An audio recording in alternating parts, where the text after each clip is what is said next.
Sorry, I must say, sorry.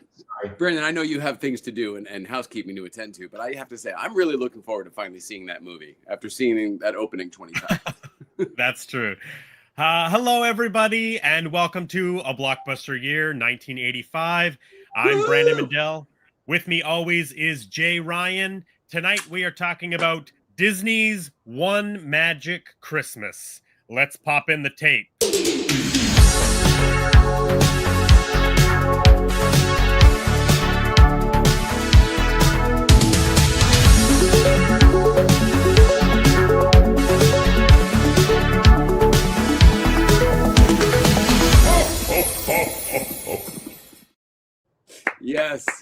Yes. Oh, Brandon, your efforts do not go unnoticed. God, something is going weird with these video files, but it's all good. Thank you for joining us. There is a familiar face in the top corner there. Yes. Dave Knight. This is not a repeat. This is not a repeat episode. This is a new episode. We are all wearing different shirts. I promise. This is a brand new Even I am, which is very rare. Purpose. Yeah. We all did it on purpose. Dave Knight, Orgunian Dave, is here joining us again. Originally, Dustin Johnson, a returning guest, was going to come on this episode tonight. He is having a friend of his is in the hospital, so we wish Dustin and his friend well. Dustin will be on the show again in the future, but you know, our love and our love and positive thoughts go out to Dustin and his friend. He was incredibly remorseful this morning when he messaged me, and also still willing to try to make it happen. And I said, buddy, if this is where your head is, go take care of business. Yes. The friend who's in the hospital, it sounds like this may be, his last night. He's just emotional, and he's a big, loving, emotional guy anyway. So it was kind of like, our show's not going anywhere. Let's just pick another movie another time. And thanks to Dave Knight for showing up, our head Goonie in the wings. And for Dave Christmas also happened. I guess. No, I'm sorry. Go ahead. Whatever you're. I was just going to say. Dave also happened to have watched the movie for tonight. Yes. And I can't imagine there's not a lot of people that will just I'll watch the next movie that A Blockbuster Year is doing because it's One Magic Christmas, the Disney Christmas movie from 1985. Mm. But we are so glad that you did, Dave, and we're happy to have you here again. Happy to be here. Thank you, Brandon. Thank you, Jay. I'm happy you have power tonight. I guess, was it a rolling blackout last night? It rolled over us for about 8 hours. Yeah. Okay, so it was weather related. Yeah. Oh, and we've been good ever since morning. Hopefully it'll stay. Yeah. Fingers crossed. Yeah, we had a pretty significant windstorm last night. I thought I was going to lose power out here, but we didn't. It was crazy winds and rain last night. Yeah. Wow. Well, Jay, let's see. Where have we all been since? I know I'm back in the same room, but I swear I'm gone in between. Still on the USA Grand Tour, but I've been in Seneca Falls, which is the real life Bedford Falls for It's a Wonderful Life, which was an amazing experience to be there on the bridge and see it all. I was with my my in-laws, Nicole's family, and we got some great photos that night. Everything was great, but this is the bridge from It's a Wonderful Life. Very cool. Oh, yes, it is. Obviously, it's more of the inspiration for. I don't think they filmed any of the film there, but there's martinis. There we all are. Wow. And it was just a really cool experience to be, for me, it's probably the quintessential Christmas movie, right? Yeah. Yes, sir. It's all of us on the bridge. So to, be emotional, them, their daughter, me and my wife, and doing this kind of thing that embraces the Christmas spirit and the love within all of us and the unification and the bell ringing and all of this stuff. Yeah. It was cool. And I'm really glad that we did it. And also my mother-in-law graduated and got pinned from her nursing school, which is amazing too. Congratulations. So it's a big deal. So thanks for acknowledging that, Brandon. I appreciate it. It means a lot to me, obviously, for the reasons she did it and all. And it's just a huge accomplishment at any age, let alone at 72, to be graduating college at 72. Yeah. Again. Yeah. Speaking of Wonderful Life, recently, I shouldn't say recently. I think it was last year, but I found a color version of It's a Wonderful Life. I have a tape. It's in the other room with all my Christmas movies. I moved all the Christmas movies into the living room, but so I have It's a Wonderful Life. Obviously original black and white. But there's a colorized version that was released as well. I haven't actually watched it, but I've never seen it, but I would love to see that. Yeah, I only have it on VHS, but I don't know if it's ever made it onto any sort of subsequent, Blu-ray 4K releases that have come out over the years. I will rabbit hole that one like I did the original Star Wars releases that you can find in 4K. That would be really cool to see, just because I'll probably still prefer the old original, but I would like to see it. Yeah, no, I remember the first time I saw a still image from the set of I Love Lucy, and I was blown away at the colors in the set. Like everything was so beautiful and vivid, and her hair was so crazy orange, and it just sort of changed my perspective on like what I thought was going on in the box. Yeah. Yeah, I always think of one of my favorite movies is the Tim Burton film Ed Wood. Great starring movie. Johnny Depp. Fully black and white film, but there is a joke in the film where they're like deciding on what dress they should wear, and it's like, what dress do you like? And it's like, do you like the gray one or the dark gray one? Because it's all in black and white. It's such a funny joke. It's so fantastic. And the way he says it too, with the big smile. Yeah. He was incredible in that role. I think that's maybe his best work.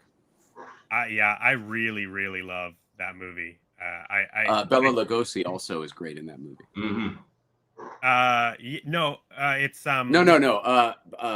plays, what is his name? Martin Landau. Martin Landau. Thank you, Dave. Yes. Yes. Martin Landau is playing. Let's shoot this fucker. Yes, Bela Lugosi. He's playing That's how good he was. I thought it was Bela Lugosi. I know. And you know what's one of the things that always fascinated me, and part of the reason why I thought, like, oh man, like, is this Bela Lugosi? Is because they have all of that footage that shot like it's like like 16 millimeter in front of his house, right? Because it was like one of the last things that Bela Lugosi did was be involved with Ed Wood. Like, it's a fascinating story. So if people out there haven't seen Tim Burton's Ed Wood, highly recommend. Highly recommend. I second that. Fantastic movie.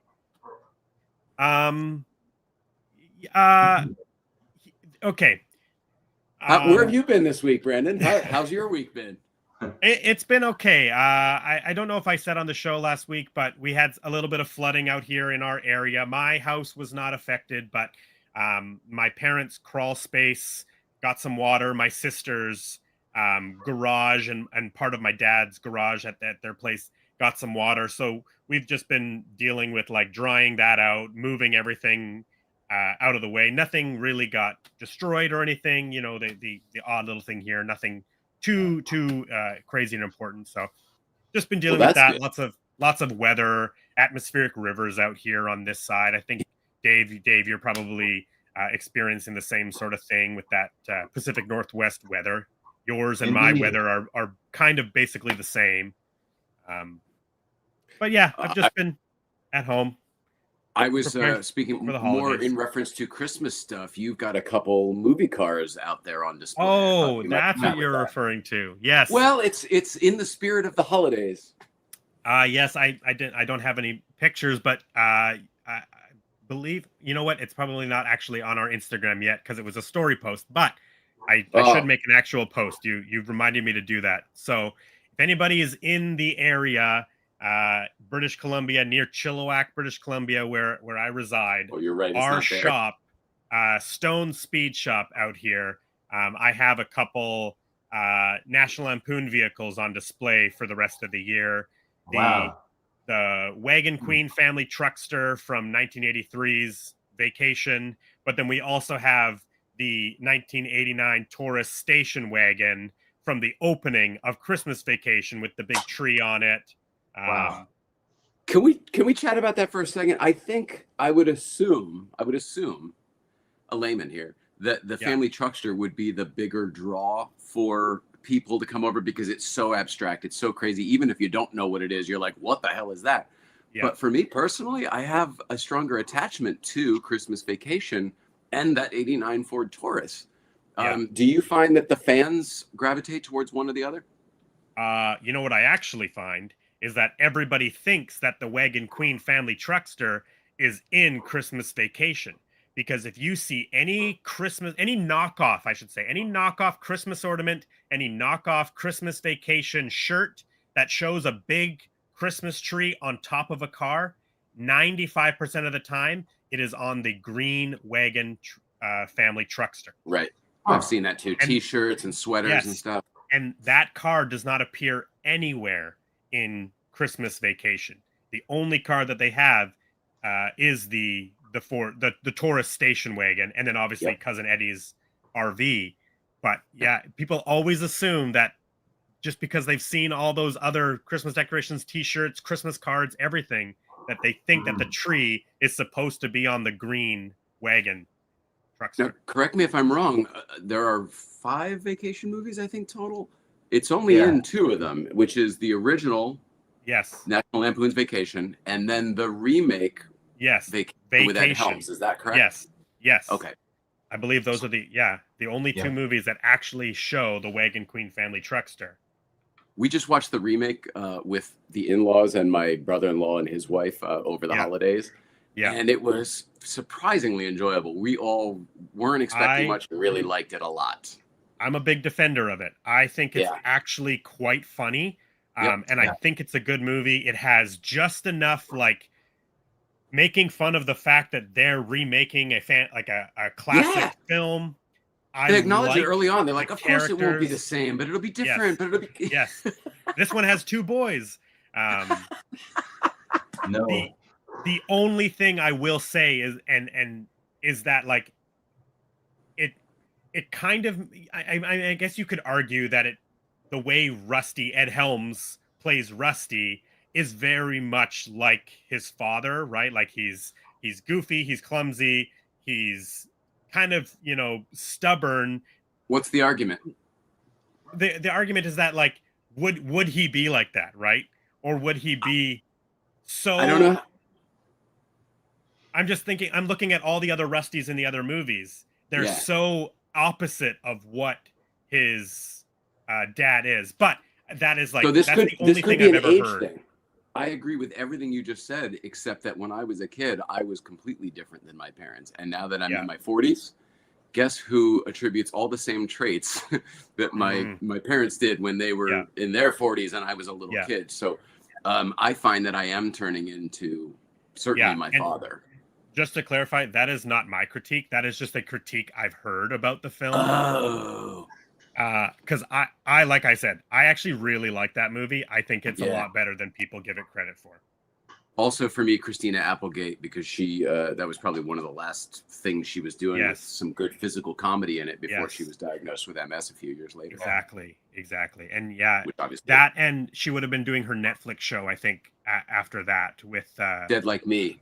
Dead Like Me. Yes, thank you. Yeah. So right in there. Big fan. Yeah. Again, we're out here recommending movies. If you haven't checked out what is it like 2016 or something like that? Yeah, 2015 or 16. Yeah, the Vacation reboot with Ed Helms, Christina Applegate, and a young actor who I think is one of the best, Skylar Gisondo. He plays the older brother, and he is a force to be reckoned with. This kid is so talented and so funny. He's in the most recent Superman movie.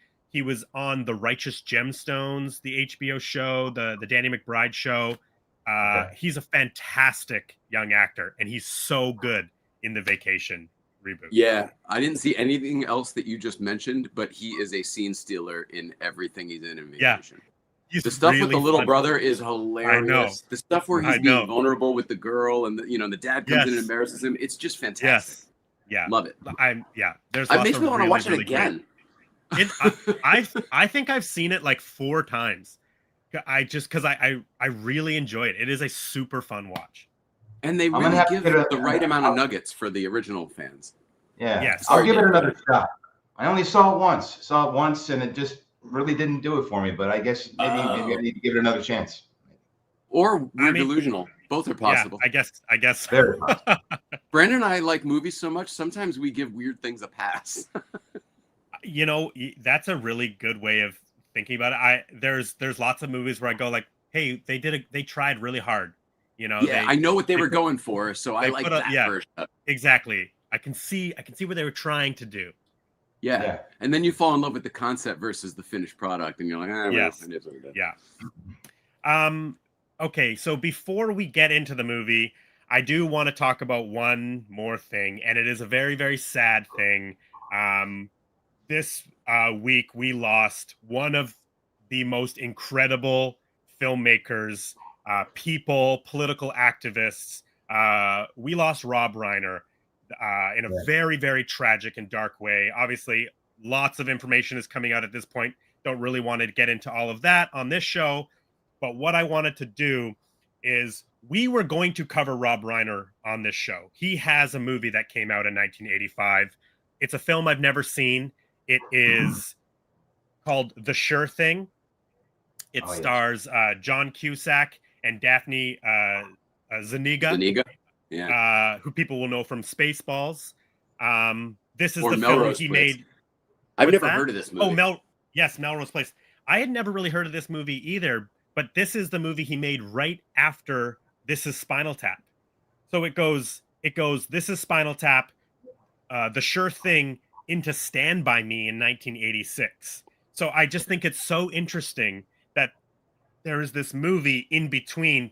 You know, obviously Rob Reiner has gargantuan films. When Harry Met Sally, Misery, just like incredible movies. So there's something fascinating about in between the greatest where are we here? In between the greatest mockumentary ever made, creating the genre, and the greatest like coming of age movie ever made. He made this like teen sex romp comedy where John Cusack and Daphne Zuniga are hitchhiking across the country to get to California.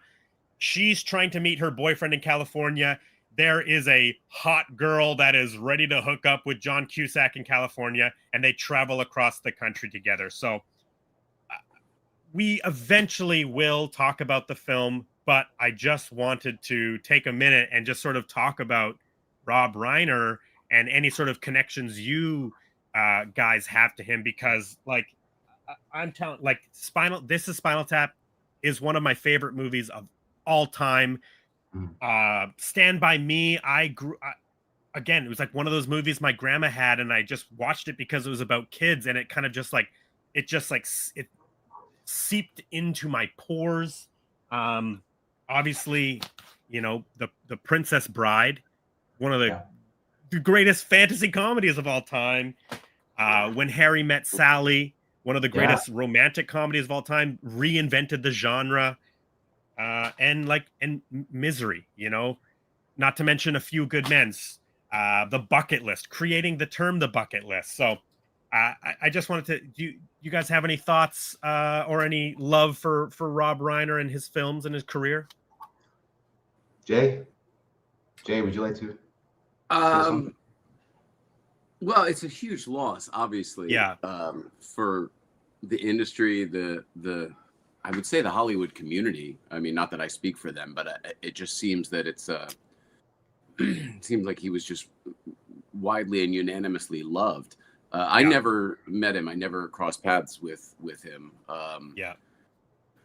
The truth is, I was a much bigger fan of his father, Carl Reiner. I could go on for days about, because in my opinion, he wrote the book on some of the things I celebrate in comedy today. And obviously all of that, you know, transferred into Rob as well, I guess. So, but when I think of Carl Reiner, I think of just a genius of absurdity, the things that he would come up with and the things that he would write. I think that my sensibility aligned more with Carl Reiner. It's funny. A lot of the movies you just mentioned as being classics are movies I don't like and have never liked my entire life. Really? Can't explain why. There's no reason for it other than they just don't resonate with me. Princess Bride, Nicole and I did not get that movie. We kept trying. We even tried. Like, I own it. We've tried to watch it a handful of times and either bail or watch it to its completion and wish we hadn't. Harry Met Sally, have never liked that movie. Don't know why. Meg Ryan's from my hometown. I should at least give it a shot. I can't explain it. Misery I always liked, and then Bucket List is one of my favorite movies to put in if I can't think of what else to watch. So like there are some that I really do like. Stand By Me, never got it. I didn't see it when I was a kid, so it didn't resonate with me. And when I saw it as an adult, I think I kind of felt how adults feel when they watch Goonies. They're like, I don't know what you get about it. Like, you had to be the kid at the time to get all of that stuff. But for me, what I do celebrate wholeheartedly is All in the Family. His character, Mike, on All in the Family, Meathead, was great. It was the counter voice to the bigot who the show was around. You know what I mean? It was, you had Sammy Davis Jr. pop in every once in a while, or George Jefferson or whoever it was. They'd have some like huge cast or an African-American actor at the time. But truly, it was Mike and Gloria, but really Mike, who was the loudmouth one, who was the counterpoint to Archie Bunker's point. And I don't know what it was as a kid that resonated with me watching that show with my grandparents. It was like, oh, well, the grandparents remind me of Archie and Edith, my grandparents. And I feel somehow like, oh, I'm probably the voice of the other guy somehow in some way. It was very, very special to me. And he is special as well.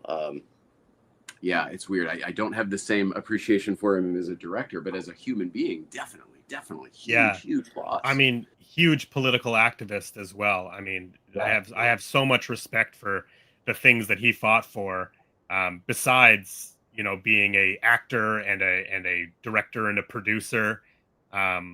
That's fascinating. Anybody who stands for something, even if I don't agree with what you stand for, we generally can find some common ground because you're willing to stand for something.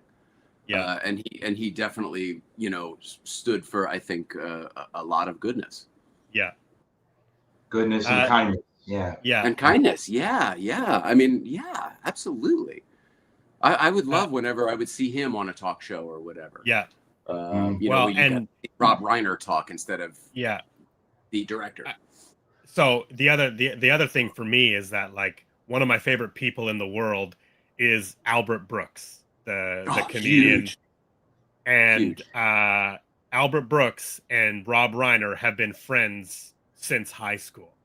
So a lot of my Albert Brooks sort of love has always crossed over into Rob Reiner. You know, these appearances they've done together. I mean, Rob Reiner directed the Albert Brooks documentary that I was talking about on our Lost in America episode. Yes, I was gonna ask you about that. I thought that was the case. And then the wasn't Albert Brooks is them talking to just having dinner, like talking and telling stories with clips and other interviews and stuff. Oh, I have to watch that. That's fantastic. When it first came out, it was only available on whatever it was available on, and you couldn't get it anywhere else. I don't know. I think it's an HBO documentary. Sometimes they let you buy them on Apple, and sometimes they don't. And then the other thing was, I think Albert Brooks' first Tonight Show appearance ever was when Rob Reiner was guest hosting. I believe that tracks. Because he had his friend on to, you know, and he was doing all that crazy zany comedy that might not have been ready for the Tonight Show yet, but then they saw it, and Johnny had him on all the time after that. And I think I might have talked about it in our Lost in America episode, but one of the things that I love about Albert Brooks is that it was Carl Reiner who was like, that kid's funny. Like, talking about Albert Brooks being like, that's a funny kid at like 16 years old on the Tonight Show. Wow. So he was on national television talking about how he thinks the funniest person in America is actually my son's best friend who's 16 years old. And he's talking about a young Albert Brooks. That's amazing. I didn't know that. That's fantastic. They talked about that in the documentary. Wow. Just Dave, one more second on Carl. Yeah, it'll be real quick. Please. Since his talk show, Tom Green in his little tribute, I guess, had a Carl Reiner experience where Carl was on his late night talk show, and the clip he played was how Carl thought it was so funny that before the show, before the cameras were rolling, Tom came into the set and he sat in the chair and he took his shoes off, which is common. Sometimes you'll change your shoes or whatever. And he put on an identical pair of shoes. He took off some shoes, changed his shoes, relaced them up, and they were identical. And it was a gag that was only for Carl, right? Because nobody else would see it. And Carl brought it up on the show and talked about how absolutely insanely genius it was. Yeah. And that was the type of humor that he liked, that absurdity. I mean, like, talk about a family that's just like ingrained in comedy. I mean, Carl Reiner and Mel Brooks working together for so many years, being best friends. And then you've got Rob Reiner and Albert Brooks being best friends, making these incredible comedies. So Dave, any thoughts on Rob Reiner films? Do they have any impact for you? Yeah. I realized in the last couple of days that there's more that I haven't seen than I thought. So I need to work on that. But all the big ones, for the most part, Misery. This is Spinal Tap. I actually just saw Spinal Tap within the last couple of years. That was one that fell through the cracks forever. What did you think when you saw it? Oh, I thought it was hilarious. Yeah, it was. I don't think that it wasn't like instant like cult following or anything. But I'm not obsessed with it. But I can understand. I got it. It was funny. I didn't think everything would land with me, but it did for the most part. And I just saw the sequel last night. For the first time, and that was very enjoyable too. And I learned afterwards that there was a planned third movie too. I don't know if you guys are aware of this, but there was a third movie that's supposed to come out next year. I don't know how far they got into it, if they even started production, but wow, I didn't know it's sad that we might not get that. Yeah. And A Few Good Men is probably my favorite offering from Rob Reiner as a director. It's an incredible from beginning to end. Everything is it's like Back to the Future. Everything is just about perfectly there for you.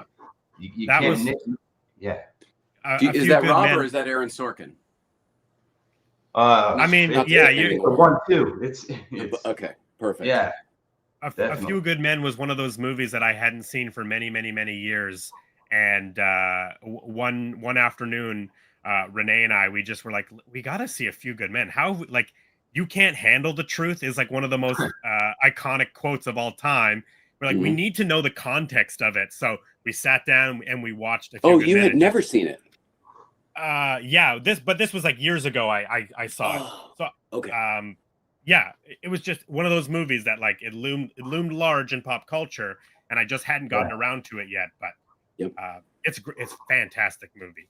Well, you can't handle the truth is a very popular quote, but my personal favorite is "All rise" in the courtroom. You hear it like 7, maybe almost a dozen times during the movie. Yeah. It cracks me up. It cracks me up every time. It cracks Heather up. I know she's laughing right now. Yeah. All right. Yeah. So I worked on too many courtroom dramas to that one's. I just tune it out. Yeah. I just wanted to acknowledge that because it was pretty important thing that happened within this last week, and we were going to have this conversation at some point because we were going to talk about Rob Reiner doing a Rob Reiner film at some point in this show's future. But also Dick Van Dyke Show. I forgot about that one too. Yes, Carl Reiner created, which is to me genius. All right. We're already 30 minutes in, but there is some people here. So let's say hi to some people that have showing up live here. Bitter Troll is here. Video Power Gaming is here. Oh, these names go away when I hover over them. This is a hard one to read. That's Irie. Irie. Yeah. Hello, Irie. Back to the Future IG is here. Christmas Vacation is the best. Yeah. And Heather Knight is in the chat. Hey.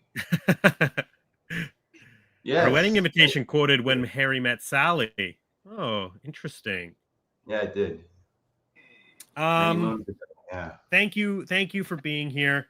Let's get into Disney's One Magic Christmas.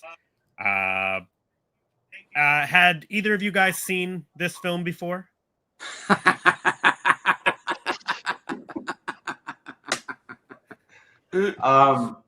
I just watched this thing a few days ago because of you, and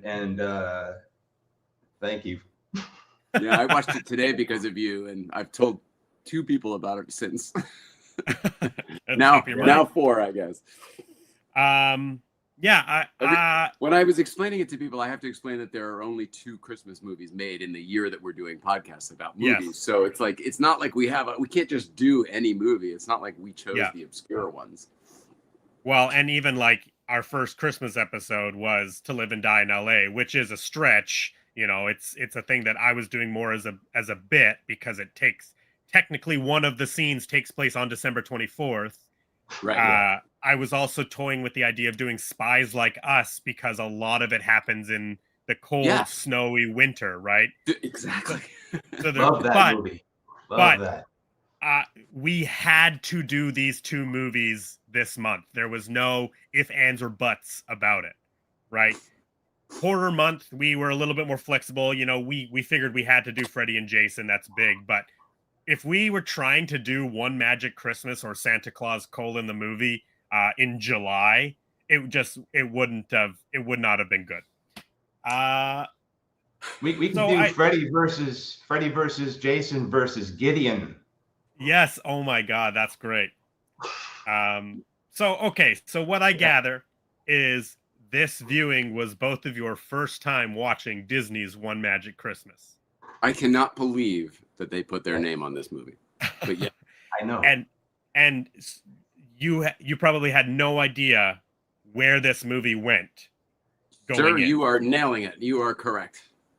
Well, that is I was expecting a Hallmarky type of movie of the week type of like, oh, it's not going to be very good, but it'll be just vanilla enough that it'll carry us along. There'll be a nice message with a nice little heart. What the fuck? Yeah. Okay. I said that. I literally said, "What the fuck?" 6 times during this movie. I knew when the dad was, spoiler alert, I knew when the dad was going in the bank, he was going to get shot. I had no idea they were going to kill the kids. Yeah. Now, stay tuned, folks. Now we're going to dissect. I didn't know he was going to get shot. Not like that. Not. I didn't think he would die. I thought he was going to get shot. They were setting it all up. All these things were just going to come together at the same time. I did write in the description of this episode, I wrote, Disney's One Magic Christmas, more like One Tragic Christmas.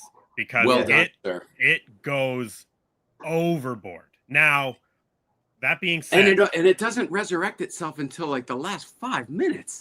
It's pretty nuts. Seriously. I grew up watching this movie.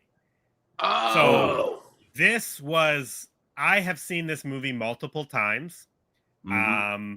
This is actually one of my mom's favorite Christmas movies. She loves this movie. When she texts me when normally I have a copy of the movie, and I actually don't own a physical copy of One Magic Christmas, but I knew that we had one growing up. So I was looking through all of my old family Christmas movies. I was going through the bins. I looked absolutely everywhere. I could not find the copy that we had growing up. It is lost to history. But when I was texting my mom about it, asking if she maybe knew where it was, and her response was like, "Oh yeah, that's one of my favorites. I love that movie." It's in the VCR as we speak. It probably is. Yeah. So I knew what happens in this movie. I do have a nostalgia for it. But I'm also aware that it is heavy. It is over the edge, in my opinion. It takes you down a dark road, and in the end, we'll talk about this, but I don't even think it teaches a good lesson. ultimate. Tragic. Because It's so tragic. it's like what is this movie teaching kids or families that if you have enough Christmas spirit, your deceased father will come back? Like it's unbelievable. It's insane. This movie is insane. My longest. Go ahead. No. I was just gonna say, but I kind of like it. Let's just start there. So hang on. I agree with that last statement. My longest comment here was, so what's the lesson? Write a letter. So what's the lesson? Write a letter, bring back the dead. I'm off to the post office. Yeah. Seriously. Yes. Yeah. Exactly. Yeah. So there is. Here's the thing. There are certain things about this movie where I can't even call it a bad movie. I don't agree. necessarily know that I liked it, but it's compared to Jeannot, my friend Jeannot's Santa Claus movie that we watched last week. Yeah. I had a hard time even following that one, whatever. And this was a very nice linear movie that it was very easy for an old guy like me to keep up with. Yeah. Yeah. And not to mention, the people in it, instant credibility. Well, half of them, instant credibility. From Mary Steenburgen to Harry Dean Stanton to there were some other people in there I included as well. Like it started strong. The production value, the snowy streets. They went somewhere where it was really cold to shoot this. Canada. Was it Canada? Where was it? Yeah. Ontario. Yeah, Medford, Ontario. That makes sense because in some of the shots they had, whether they put the camera on the top of a building or what, they made it seem like it was crane shot. Very good use of production value, I thought. Yeah.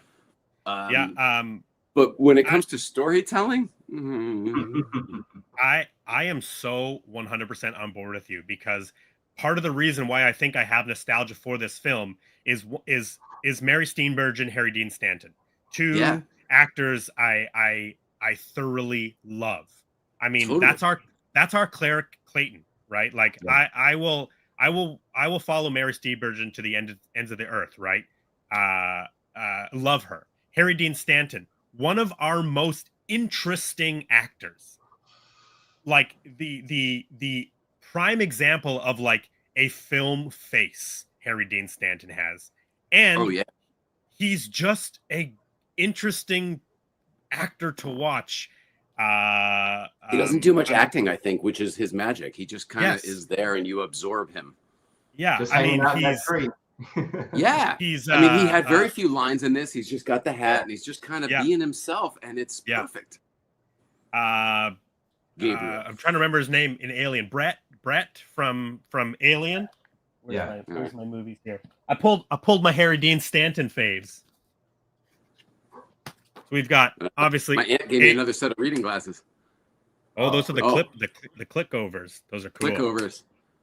So we got Alien, obviously iconic. Yeah. He's in Christine. Harry Dean Stanton, so great in Christine as the detective. Mm-hmm. Gotta see that again. I haven't seen that in a long time. He is in. It's funny though because I thought the car that was in this was Christine, but it wasn't. I did too. It is a super cool car. It is a 58. It's a 58 Dodge, which one of the things that I've sister to it made in the same factory. Yeah, Plymouth Dodge. The Dodge and the Plymouth were made in the same factory. The whole time I was like, oh man, could you imagine if they were driving a Christine around? Well, and the car goes off a bridge and kills the kids. I mean, it seems like exactly. It's a prequel, right? That's the same universe right there for sure. Right. This film, Repo Man, Alex Cox. I've still never seen that and have heard from everybody how good it is and what an interesting and important movie it is, and I've never seen it. This film is it's so great. It's super cool. And it does Emilio this thing. Estevez. Yes, Emilio Estevez and Harry Dean Stanton. There is a thing in it where the products in the movie all have the exact same white label with black lettering, almost kind of like they live. look like they live exactly, but it's not like a subliminal messaging or anything. It's just like it's literally like a white. On and then you see. it's a white label on a can that just says beer on it, or like another box is like cereal, right? And it's Kevin just Smith did that in the beginning. I think it's all of it is a reference to Repo Man. Even in the one of the most recent films, Everything Everywhere All at Once, the Daniels, the filmmakers, they reference Repo Man by having, I think it's like chapstick in the movie looks like the branding from Repo Man. But this is a super cool movie. We did it on Everybody Hates Chris, where we redid the store with every single thing had those white generic labels, and I bet it was the same thing. I just didn't get the comedic reference. Probably. Another fantastic film where he's the lead, Paris, Texas. It's a Wim Wenders film. Harry Dean Stanton talked about that this a little cover bit. Makes me want to watch it every time, and I've never seen that movie. It's wonderful. I'm right there with you. I haven't seen it. I haven't seen it. We talked about this briefly on the To Live and Die in L.A. because it's shot by the same cinematographer. Robbie Mueller is the same cinematographer who worked on that. I am a huge David Lynch fan, so Harry Dean Stanton shows up in Fire Walk with Me as Carl. Carl, I believe his name is in the Twin Peaks movie. He runs the Trout trailer park. He's wonderful in it. And then other than the fact that he's such a big name, he is the perfect Twin Peaks character. It's just that most of them were kind of nobodies that we sort of found through Twin Peaks. He's such a fucking, but he's perfect otherwise. Yeah, well, he shows up in the movie, so it was a big theatrical presentation. It wasn't TV, right? And then he did end up doing Twin Peaks: The Return. The third season. Okay. Yeah, I own the movie and the Return series, and have never seen them. Well, Twin Peaks is my be all and end all. It's everything I live for. I remember when it was on, Brandon. I remember when it was on television, and everyone was talking about it week to week for that miniseries. Yeah. Who killed Laura Palmer? It was everywhere. 1991. Yep. The last thing I wanted to talk. 2 years before you were born. 1 year. Okay. Oh, give me some credit. Sorry. The last thing I wanted to mention for Harry Dean Stanton is another David Lynch project. And this is David Lynch's Disney movie, The Straight Story. Wonderful movie. A lot of people haven't seen it because it's David Lynch's G-rated Disney film. Richard Farnsworth is an older gentleman who can't drive and has to go and visit his brother. So he drives his lawnmower across a couple of states. It's based on a true story. Yes, based on a true story. I didn't know it was Richard Farnsworth, though. Shout out to Misery. He played the sheriff in Misery. Yes. And we'll talk about it, but he was the original choice for Gideon the Angel in One Magic Christmas. Ooh, that would have been good. What's the name of that one? This is The Straight Story. The Straight Story. I'm going to try to get it. Wonderful, by the wonderful way, movie. Whatever you brought up a few minutes ago and I searched was not available on Apple TV. Repo Man, Paris, Texas, Fire Walk with Me. Nah, it was something earlier when I looked it up. I would like to throw in Red Dawn for Harry Dean Stanton. Yeah, that's good. But the reason I bring this up is because spoiler alert, he's in the film for 15 seconds, but it is one of the most powerful 15 seconds ever, I think, of his career. It is amazing, and I do think that it being a David Lynch movie, like it still does feel like a little bit of a David Lynch movie, but it is a really, really great movie. Often looked over because it's this Disney movie that David Lynch made. But another recommendation from me, the David Lynch's The Straight Story. All right, I need to check that out. But he's a wonderful actor. He's no longer with us. I had some friends who worked on Deadwood. Was he on Deadwood? Or Carnival. They worked on Deadwood and Carnival. He was on one of those shows. Haven't seen either. They said he was outstanding. Smoked like a chimney, that man, Harry Dean Stanton. Yeah. Did anybody ever see The Big Bounce? It is not a popular movie, but I love it. No. Nicole loved it too. No, I haven't seen it. Is that 2000s? Early 2000s? Yeah, maybe early mid 2005 at the latest. I can see the cover. Is it like a beachy movie? Yeah, it's a Hawaii movie. Yeah. Okay. Anyway, he's got similarly to what you were saying a second ago. He's got a tiny, tiny little part, but he's memorable and he's himself, and I love it. That's one of those not a good movies that I give a pass because there's so many people in it. It's a remake of the original, yada yada yada. I'm just like, put it on. It's not perfect. I can't wait to watch it again. Yeah. I forgot like to macaroni pull it, and cheese. Some movies. I wrote down another one that I always forget about. Seven Psychopaths. Have either of you seen Seven Psychopaths? The Martin heard McDonagh. Of it, never seen it.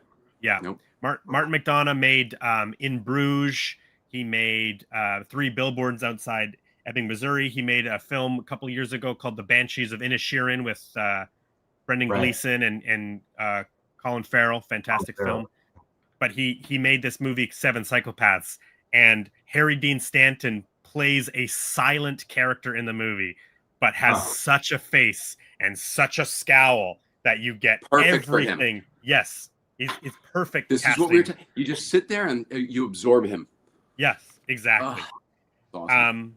Yeah, I mean, interesting portrayal of a Christmas angel. I mean, the reason he's dressed the way he is because he's from the 1800s. You know, he's from the Old West. He's a Christmas angel because he saved the life of a child, and in saving that child's life from Snake River, he himself drowned. And in the world of One Magic Christmas, if you die and are a kind person or doing a kind deed, you become a Christmas angel, and you're sent around. Or an elf. You get to be a slave making toys. And that's the thing, is they didn't make that very, very clear. Were all of those people in Santa's workshop, were they all Christmas angels, or were they a different division? You're right. They didn't make that clear, but they were all people who had died. Yes. What we're referring to, people think they're elves, but it's really just ordinary people like you and me. Like, Santa. Also, Santa, are you heavily German? Yeah, because Klaus. Yeah. If people actually haven't like, watched Disney's One Magic Christmas, one of the big differences to the Santa Claus story is that it's not elves working and making the toys up at the North Pole.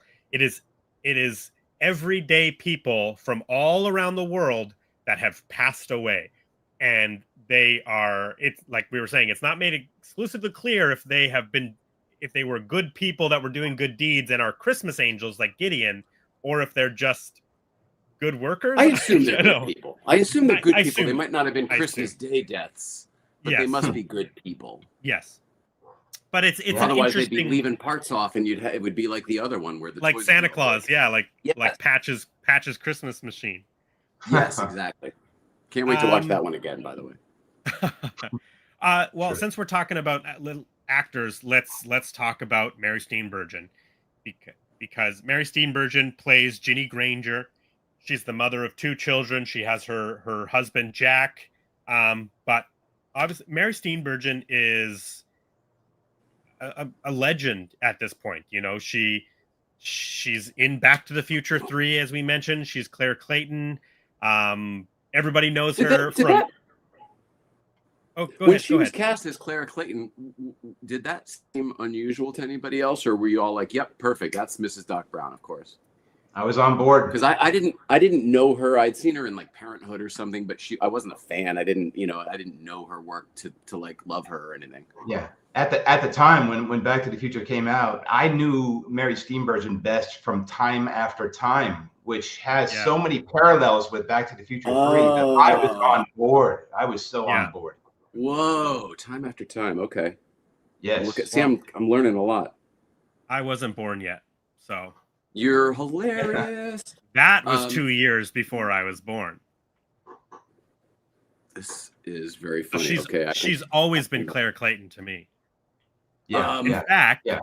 In fact, there is a very good chance that is the first time I ever saw Mary Steenburgen was as Claire Clayton in Back to the Future 3. Very. And then maybe, I don't know. It honestly could be Elf. Could be Elf after that. because that's like So 2000. we just watched Elf the other day, and it was delightful, Yes. and I forgot how delightful she is in it, and I love that she's in 2 Christmas movies, and she's in 4 Christmas movies. Oh, go on. So obviously Mary Steenburgen is in Disney's One Magic Christmas. She's absolutely wonderful in Jon Favreau's Elf, an absolute Christmas classic banger of all time, one of the greatest Christmas movies ever. Mm-hmm. I agree with most of that. That was a little more emphatic than I would have said, but I agree that it was better than I remembered. Really, very good with capturing the Christmas spirit. Oh, I love Elf so much. I think it has production design all through the North Pole. It uses forced perspective filming techniques the same way that they made Gandalf look big compared to the Hobbits and the Lord of the Ring. So it's all practical effects. It's got those amazing stop motion. It's funny. It's heartwarming. Great cast. So it's an all timer for me. It's definitely. Can you explain the horned creature that says goodbye to him when he's the narwhal? Yeah, bye, buddy. Hope you find your dad. That's a great impression. That was perfect. I've been watching it every year since 2006. Yes, you have. That's great. 2003. Wow. I was wrong. Every year since 2003. But then that's the second Mary Steenburgen movie. What other 2? Yes. So then she's also in the Vince Vaughn, Reese Witherspoon Christmas movie 4 Christmases. She is, okay. Which I've seen, but I can't really remember. I know that it's a family. They have 4 separate families. I think their sets of parents, Vince Vaughn and Reese Witherspoon's family, or their parents have each separated. So they have 4 Christmases they have to go to. If I recall, there was some sort of mix-up. They had plans to not do any of these Christmases. They were going to go away or something, and then that trip gets canceled, so they then have to do all of the Christmases. That sounds exactly like the conceit to this kind of movie. You're right. Nicole, I think, liked it, so I think we watched it, but I wouldn't mind seeing it again. Yeah, I have I have a memory of it.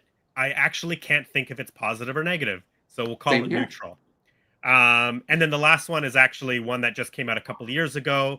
It's called Happiest Season. It's with Kristen Stewart and Mackenzie Davis. Mackenzie Davis is from like Blade Runner 2049. She was in one of the recent Terminator movies. She plays like a younger version of Sarah Connor. And it's is Kristen Stewart from Third Rock from the Sun? Is Kristen Stewart in Third Rock from the Sun? That's Twilight. No, I'm asking you, is she not the tall girl from Third Rock from the Sun? No. Kristen Stewart is Twilight. Twilight, yeah. I never saw Twilight. I know who you're thinking of. I just can't think of the actress's name. Oh, okay, but it's not her. Okay, cool. It's somebody else. Kristen Stewart's probably a little bit younger than the person that you're thinking of. But okay, got it. Mary Steenburgen plays the mother of the family that Kristen Stewart and her girlfriend are going home to. Victor Garber is her dad. It was a pleasant movie. I enjoyed it. But yeah, so she's Panic Room for me. Panic. I was there when they shot Panic Room. Right. Yes. Yeah. I always forget that Kristen Stewart is in Panic Room. She was the young kid with the shaved head. Yeah. Yes. Oh my goodness, I forgot about that. And then I want to also shout out Mary Steenburgen. That was all done practically too, by the way, Brandon. Since you love effects and movie making and everything, they built that brownstone in a soundstage in Manhattan Beach. That was later either CSI Miami or the OC, and they built the whole thing with removable walls like a dollhouse, so that they could literally get the camera and shoot, floor to floor when they were going up and down the stairs. Oh yeah, I've seen the special features. David Fincher is one of my favorite filmmakers of all time. Mm-hmm. Oh, I didn't even know that. Okay. I'll watch it too. I was there. It was really, really neat to see. That's so cool. Yeah, I love David Fincher. I'm going to talk about David Fincher a little bit later in another connection. But we got to shout out Mary Steenburgen for Step Brothers. Oh, I forgot the mom is Step Brothers. Oh. Yeah, she's so great as Will Ferrell's mom in Step Brothers. And then how could we not talk about Clifford, Martin Short? I have not seen Clifford. I You haven't seen can't Clifford? I cannot get into that one at all. I find that to be unwatchable. And I love everybody there. So same here. Why that hasn't happened, I don't know, but it could happen. It could very well happen. Again, what do you like about that movie? Everything, every aspect of it. Right, another film that I grew up watching. I think it's so funny and dumb. And Charles Grodin, I think, is one of the most underrated comedic performers of all time. I think people know him obviously from Beethoven. You know, he's the dad in the Beethoven films. But he is like the king of straight face comedy. Mm-hmm. He's one of my favorites of all time. I could go for days on Charles Grodin. He's also from my hometown, and we used to see him in the school system all the time because he had kids. I feel like I could watch Midnight Run every single day of my life. There's only one reason it would drive you nuts, and that's because the score repeats over and over and over and over and over. But other than that, Danny Elfman. Danny Elfman, yes. I was like, but he wrote it's somebody good. Play it over and over and over. It is true. Yeah. You're right. But I love that movie with a passion. Love it. Yes. I have another Mary Steenburgen. Please go. Movie. I love What's Eating Gilbert Grape. Oh yes, young Leonardo. Never seen that. Yeah. No, really? Oh no, I heard that was really amazing. Seriously. Yes. Yeah, it's one of those classics. I mean, like obviously, young Leonardo DiCaprio doing a very good performance of a young man with a mental disability. I haven't seen it in forever, so I don't actually remember how it's kind of tackled in the movie, but I do think that there is something to be said about such a young actor taking that so seriously. And putting everything into it. I mean, that's why he is one of our greatest working actors to this day, is Leonardo DiCaprio, right? Yeah, that's a good one. What's Eating Gilbert Grape? Is she his mom in that? No. She's Johnny Depp in the movie. Johnny Depp is the lead in the movie, and Johnny has an affair with her at some point in the movie, has a relationship with her, even though she's like 20 years older. Got it. But, sorry, I didn't mean to drag all that out. I thought it would be a simple yes. Sorry to drag Johnny through the mud. I'm glad you remembered, because I haven't seen that movie for, I don't know. I just saw it yesterday again. It's on Pluto TV right now. It's rounds, so it's on just about every day right now. Okay, that's like me and Ghostbusters. AMC is playing Ghostbusters, so you just turn on the TV and it's like, I guess I'm watching Ghostbusters 1 or 2. That can happen. Yeah. Oh, that reminds me. I wanted to quickly shout out past and future guests of this show, YHS Podcast, Craig Goldberg, Abigail Gardner, Jacob Walsh, Ryan Dole. They had a charity fundraiser last night over on the YHS and Toy Anxiety, and even the official Ghostbusters YouTube channel. They did a 6-hour live stream raising money for the Starlight Children's Foundation. And they raised over $37,000 last night. So huge congratulations to them. Amazing work that they did. And the whole time, all I could think was like, Jay, you and I helped them prep for a 6-hour stream by doing our show for 3+ hours. Yeah, exactly. It was a breeze for them. So we warmed them up. Exactly. I'm sure they will all be on the show again at some point in the future, but I just wanted to give them a huge congratulations on the work that they did last night. $37,000 is incredible. It is. Also, I just love how official they've become with what started as just a little, fan podcast is now like the official podcast of the franchise, which is super essentially cool. Yeah, and they're great. They're great people. As anybody who's watching or listening to our episodes, they're fantastic people. And they're every different shape and size too. It looks like the extreme. You know what I mean? Yeah. Like it's a perfect representation of people. And they're just massive fans of pop culture. Like they're just like all of us. They love this stuff so much wholeheartedly. and it just shows they're so passionate about it. So, last week on the show. It's on the heels of that. It's off topic, but we came up with an idea the other day, and I feel like you two are the two to talk to about it.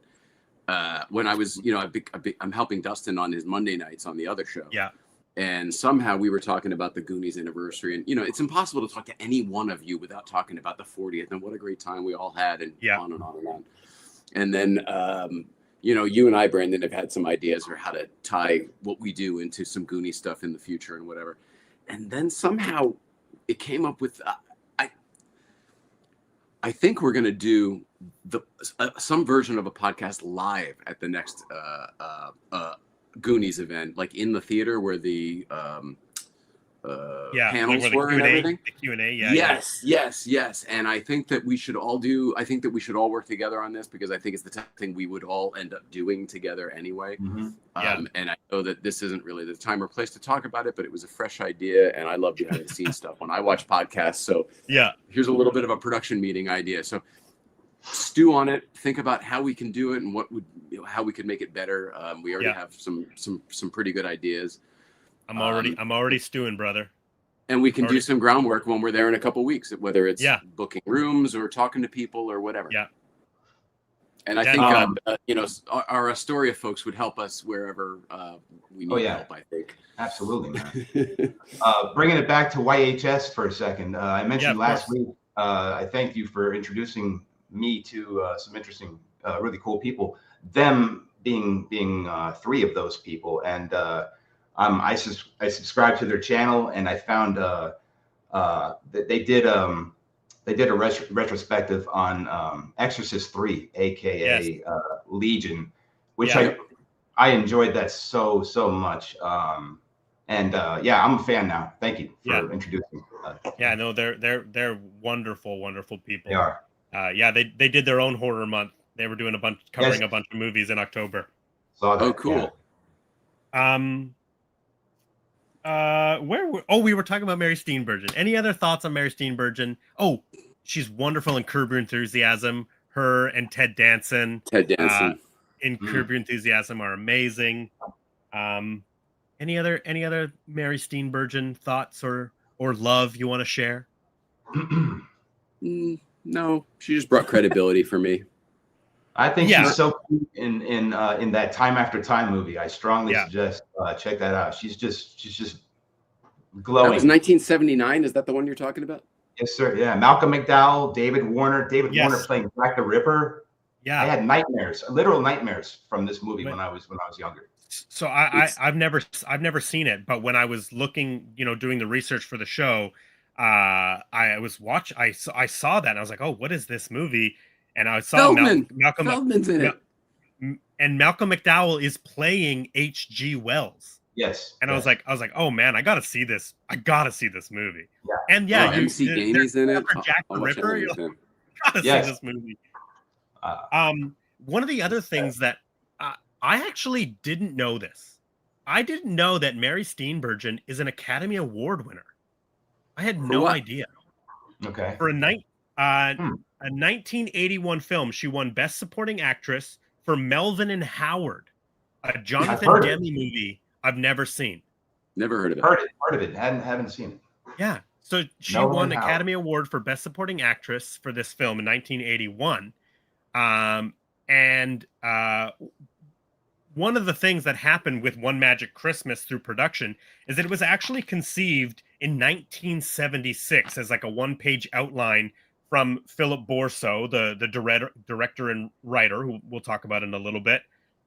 He had this treatment in 1976, turned it into a full script some years later, and it somehow found its way into Mary Steenburgen's hands. I assume that this is probably around her 1981 Academy Award winning, because that's kind of the thing that happens is, somebody wins an Academy Award and then they just, they become like a hot commodity in the industry. What are they going to do next? And she sort of found this script for One Magic Christmas and kind of became the connected actor to the project. So One Magic Christmas was actually originally developed for Orion Pictures. Orion Pictures did like RoboCop is Orion. Weird Al's UHF is Orion. You know, a lot of films in the 80s are for that period, yeah. Orion Pictures, and then eventually they sort of tossed it away, and that's when Disney took it over. But the whole time, Mary Steenburgen was connected to this script, and essentially kind of got it made, right? I was just looking because her career is 1978. She makes her film debut in Goin' South, a Jack Nicholson starring and directed film. Then Time After Time in 1979. I literally wrote down here, Malcolm McDowell as H.G. Wells, exclamation mark. Yeah. Then Melvin and Howard in 1980, where she wins her Oscar. Ragtime, 1981, where she works with Milos Forman. And then she does midnight sex comedy, Woody Allen in 1982. But so this is why she makes everything look easy, because she was doing huge things before any of us actually heard of her. True. You know what I mean? So she's just coming in loafing. She's like, "Oh, what's this? Another time travel movie with a train?" And then, "Oh, okay, no problem." She's like, I'll get on that horse, no problem. No big deal. I'll climb on that train. No big deal. Work with Steve Martin for this parenting movie. No big deal. Like, all of no big deal. Killed it. Yeah. Yeah. I always forget about Parenthood. It's one of those. That's a good one. I like Parenthood a lot. It's just never ever my go-to when I'm if I want to watch a Steve Martin film, or if I'm kind of like who else. I agree with everything you're saying, but there's so many good people in it that I'm like, here's a place where you can see all of it. And Rick Moranis left shortly after that, left acting. I don't know. You're right. It's not. Yeah, I don't know. You're right.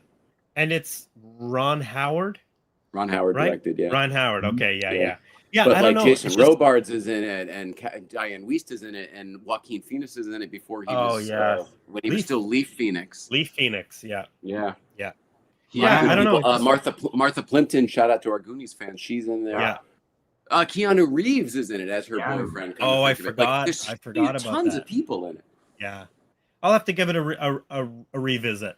See if it's just when it'll connect with me. An acquired taste, Eventually I'll you're of an age now where it might be starting to mature. Yeah, maybe. Well, because it's a movie about being a parent. It's not from the kids' perspectives. So as a kid, I didn't really get it either, but I got to a certain age where I was like, yeah, nice, get it. Cool. I think the other thing too is that when I watch Steve Martin, and I love Steve Martin, I want a different type of character from him. And I think that's part of the reason why, because I know that he's great in it. But you're nailing it. He's playing it a little bit more straight, right? Yes, and even the marketing material supports what you just said, because in the trailer they kept showing him on the cowboy and shoot, and then the whole rest of the movie is sort of depressing, and it's hard to be a parent, and these are the struggles, and you're right. Yeah. Well, let's talk a little bit more about One Magic Christmas. Was conceived by Philip Borso. He's a Canadian filmmaker. He was actually from British Columbia, where I'm from. Australian born originally. Cool. He made a film which I have to see it. I didn't have time to watch it, called The Grey Fox in 1982 with Richard Farnsworth, who we briefly chatted about in David Lynch's The Straight Story. The Grey Fox is the story of the train car robber Billy Miner. Does either of that name ring a bell for you guys? No. Billy Miner is actually quite famous up here in British Columbia. He was a train robber. He was known as the gentleman train robber because he was very polite. He would, ride his horse, him and his gang. They would get up on the train, and then they would be polite to all of the passengers on the train as they were robbing them. The other thing that's really famous for Billy Miner is he is the guy who coined the phrase "hands up." That is Billy Miner. He is the reason why we have hands up.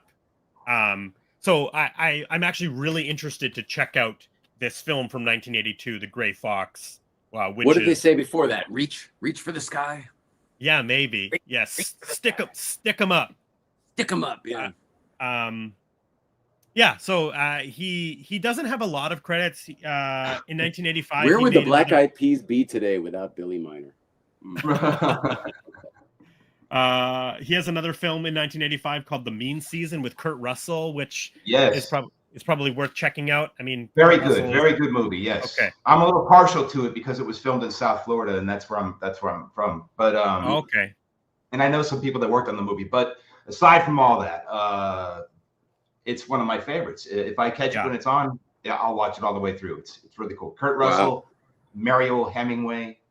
Yeah, good stuff. Richard Jordan, also very good. Yeah. No, I mean, he doesn't have a lot of films to his name. But clearly he was nominated for an Academy Award for a short film that he had made. So, just like I was talking about with Mary Steenburgen, once you have that sort of Oscar buzz, you get a lot of opportunities. But maybe One Magic Christmas, kind of killed what could have been an elusive career. I don't know because not a lot of people talk about cooler. So. Yeah. The film was written. Caesar. The film was written by Thomas Meehan. Not a name that I initially recognized, but doing research, he wrote one of my favorite movies of all time, and all of this weirdly ties together with the conversations we were having about Rob Reiner, Carl Reiner, and Mel Brooks, because Thomas Meehan wrote Spaceballs. One of my favorite movies. I have watched this movie so many times. Obviously, I'm a huge Star Wars guy. Jay, we've briefly talked. You're a recent watch to the original trilogy. I saw Spaceballs before I saw Star Wars by some decades. What an interesting perspective. And I mean, I'm sure you knew that it was a parody of Star Wars, I'm sure, even though you hadn't really seen it. Yeah, because even though I hadn't seen the movies, I was alive during the time. So culturally, Star Wars was everywhere around. There. So I guess I got it, but I didn't know what was a reference and what wasn't. I thought they were just sort of paralleling the universe. So I didn't get any of I probably still don't get half of the jokes in it. The Star Wars specific jokes. Time but for I think a revisit. It's such a good. But so that's a testament to the work, because I didn't even get the source material and I still enjoyed the shit out of it. Yeah. And Daphne Zuniga plays Princess Vespa. Zuniga. Yes. It weirdly all connects. I'm always so amazed when these like random conversations we have, and it weirdly connects. But Dick Van Patten, Jim J. Bullock, lots of great people in that. So lots of really. Joan Rivers as the voice of Dot Matrix, John Candy, who we love on this show with all of our hearts, Barf the Mog, and they're doing a sequel, so we'll see how that goes. Yeah, already shot and in the can. Exactly, it's wrapped. And Mel Brooks is still kicking. 99 years old, Mel Brooks. Yeah, man. Happy birthday to Dick Van Dyke too, by the way, since we're doing the Willard Scott thing. He turned 100 last week while I was in Rochester. Yeah. Nicole and I used to see him every Sunday in Malibu, and he's just such a delightful man. Wow, probably haven't seen him in 2 years or so, but he's still out there doing stuff, and I just love that. I mean, one time he was getting in his car and some money fell out of his pocket, and she ran to go get. This is when she was able-bodied. She ran to go get it and gave it to him, and it was like she didn't even look at it, whatever. But it was a bill, and she handed it to him, and he didn't realize that, and the big teeth and everything goes, and he saw it, and he goes, at least it was just a little one. It was a single. It was a single. Like if he had lost it, it wouldn't have been a big deal, but it was very funny. Yeah, that's cool. Yeah, again, Dick Van Dyke saying anything to you is amazing. Yeah, wonderful man. 100 years old though, so sharp, still sharp. It's incredible to watch him talk at 100 years old. He goes to the gym every day. Or he was then anyway. Yeah. Well, even one of the most amazing things, granted it was still a couple years ago, but the man was in his 90s. He is in Mary Poppins Returns, and Yeah. he dances on a table in that movie, and he's doing everything. And I saw that in theaters. I remember just being blown away with, I can't believe how active Dick Van Dyke is at his age. And I'm still blown away at 100 years old how active he is. You're making me want to watch that. I didn't watch that's the one with Emily Blunt, right? Yes. I have not seen that, so you just made me want to watch it. Now I will. It has its moments. I think it's stronger than most people let it on to be. There is stuff in it that I really, really dislike, but there's also stuff in it that I think is fantastic and wonderful. And one of those things is Dick Van Dyke is in the movie, and he's amazing. What do you guys think about Saving Mr. Banks? Love it. I loved it too. Yeah, I loved it too. I can't I get love all that enough behind of the it. scenes. Beautiful. Yeah. I know. Yeah. I wanted to live in the world a little longer. Yeah. I think the movie is like entertaining. Obviously I love Tom Hanks, and I love Disneyland and Disney history. So the fact that they're like actually shooting in Disneyland, on the merry-go-round down Main Street, super, super cool. High in the production value shows. Yeah, all on the Disney lot. They shoot all on the lot there. I like that they sort of don't shy away from Walt Disney and his smoking and lots of those things that obviously the company has for many, many years tried to hide, even editing photos. In fact, if people don't know this, in Disneyland or the Disney company, as a cast member, you're not allowed to point with one finger. You have to point with at least two fingers or a whole hand. And it's always been said, like, well, because pointing with one finger is deemed as rude in certain places. But the other theory, the conspiracy theory, is it's because Walt Disney always pointed with two fingers because there was a cigarette in his hand when he's at the studio and he's talking they're storyboarding and he's pointing to things. There's a cigarette. Makes so much sense. There's a cigarette in his hand. That's why Walt Disney points with two fingers. That makes it's always the Occam's razor, right? That makes the most sense. Yeah. Oh my God. And that's so and cool. there is photos that shows Walt Disney pointing like this, and they've erased the cigarette from his hand. Sure. Right. Because he's just pointing. Yes. Same with I always cite this, but I think it's so interesting. There is a wonderful photo from Back to the Future behind the scenes where Michael J. Fox is talking to Steven Spielberg. I believe it's in the Battle of the Bands set, that gym. That's the outfit he's wearing, yeah. Yes. And Michael J. Fox has a cigarette. He's holding it down by his leg, having a conversation with Steven Spielberg. And for many, many years, whenever that photo showed up in any sort of official behind-the-scenes book or any sort of official capacity for Universal and Back to the Future, they always edited out the cigarette from Michael's hand. Yeah, because it's a great picture otherwise, right? So you got to use the picture. Oh, that's funny. Yeah. You mentioned a love for Tom Hanks. I agree with your love for Tom Hanks. I think he nailed it as Disney. But there are two like sort of goodness idols from my youth. One which would be Disney, and then the other is Mr. Rogers.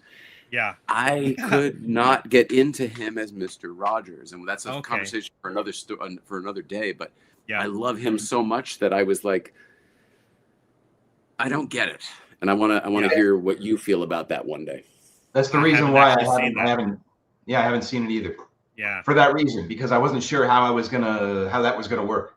It doesn't for me. It doesn't work. Yeah. It becomes some alternate reality. Yeah. Right. Because I love all of the documentary. There are like 3 different documentaries that came out at the same time. I love them all. Michael Keaton's in one of them, by the way, which I feel like if you haven't seen it, you'd like that one. Yeah. I don't know if you've seen that one, Brandon. No, I haven't. It's called It's You I Like, and Michael Keaton hosts it because he worked on Mr. Rogers as a kid. Yeah. When he worked at the local TV station. Yeah. Anyway, sorry, tangent. I'm Jay Tangent Ryan here. Dude, this show is the tangent show. I love it. I think it's more interesting sometimes than the movies that we're talking about. So historically, Tom Hanks plays characters that aren't real people, but these were 2 significant real people. So it was hard to not make the comparison. And he nailed Disney so much that I thought he was trying to do Disney in the Mr. Rogers role. It's hard to describe. Yeah. Something that's great about Mr. Rogers is his authenticity, and he's never acting. And Tom Hanks was acting like Mr. Rogers. Yeah. Anyway. Sort of just to wrap up, Thomas Meehan, the writer of One Magic Christmas. The other fascinating thing about him is that he wrote a lot of the books, or the scripts as they're called, on Broadway. So he is the original book writer for Annie, the musical, The Producers, which was turned into a Broadway musical after the success of the Mel Brooks movie, which is not a musical, though it has one very famous musical number in it. Gene Wilder's Springtime for Hitler, exactly. That's what I was going to say. So Gene Wilder's Zero Mostel, that one? Yes. So the producers, the original producers movie was Gene Wilder and Zero Mostel, has the one Broadway number in it, Springtime for Hitler. That then was turned into a musical for Broadway with Nathan Lane and Matthew Broderick. That was then turned into a movie musical in like 2005 or something like that. Great We're movie. back into one of your favorite movies, the Flintstones live action movie. I'm like, what are we doing? It's just the Honeymooners. Yeah, but it's a good movie. By the way, there was a Honeymooners reference in tonight's movie. I don't know if you caught it, but the little kid was like, yes, to the moon. Yes. Yeah, exactly. I caught that. Thomas Meehan also wrote the book for the Hairspray musical, based off of the John Waters film, which turned into a musical, and Young Frankenstein, the musical, which is also a wonderful musical. Where was film was originally titled Father Christmas when it was Richard Farnsworth playing Gideon the Angel. It originally had a $9 million budget and then got chopped down to $7.5 million. Let's think about this for 2 seconds. If it was called Father Christmas, would we feel differently about this movie?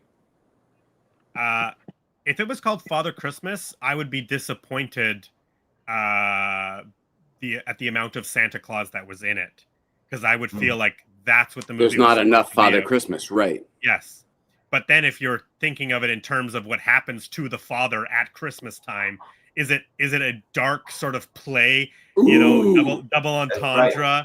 Are they being cheeky with the title Father Christmas? Right. I like that. I didn't think of that. Yeah, that sucks. Yeah, I didn't think of that. That would be bad. The other or creative. I don't know. The other title was One Night Before Christmas, not The Night Before Christmas, because that's a title that you can't use. Well, but beyond that, we get it twice, so it really would be 2 nights before Christmas, even though it's one night twice. Yes. But by the way, it wasn't until the end of the movie where I'm like, wait, this is a time travel movie? Because they don't just bring the dad back; they reverse the calendar a day. December 24th, exactly. Which is nice because the payoff is so good when she goes to the gas station and all. But I felt like it was not set up very well for us to understand that that's what would happen. Yeah, I mean, we could talk about it if we want. There's not a whole lot here. Disney agreed to pay 1/3 of the budget. They paid $5.5 million. The rest came from Telefilm Canada. It was filmed in Ontario in February. So the malls. How come Gabriel could bring the kids back, but he couldn't bring the dad back? Didn't the kids die too, or did he get them right before they died? He wanted that letter mailed, man. It was all about that letter. None of that is very, very clear. Okay. Because they do say, like, the great grandfather at one point says, like, we found the kids. He must have dropped them off before. I know. Before he crashed into the yes. So is that the case? I don't. But the kids never say like, "No, mommy, I remember going over the side." You know. Yes. Yeah. We were wet. All of it is like it's either like overwritten or underwritten. It's like they correct. It's like they somehow did both. Dude, you nailed it. You know how sometimes there are devices you have to give in order to establish a character's whatever their sensibility is, whatever. There were so many. It's like they did too many for Mary Steenburgen Won't Say Merry Christmas. It was like, oh, it's going to be now. Oh, no, not yet. Oh, well, she's going to say it to the kids. Oh, no, not yet. Oh, wait, the dead husband, definitely. Oh, no, nothing. And finally, Santa Claus at the end, and it didn't even have enough of a payoff for me. No, I guess I got a little bit twinkly eye, but it didn't give it to me where I wanted. It wasn't about family. It was about her individual story. I think it would have been.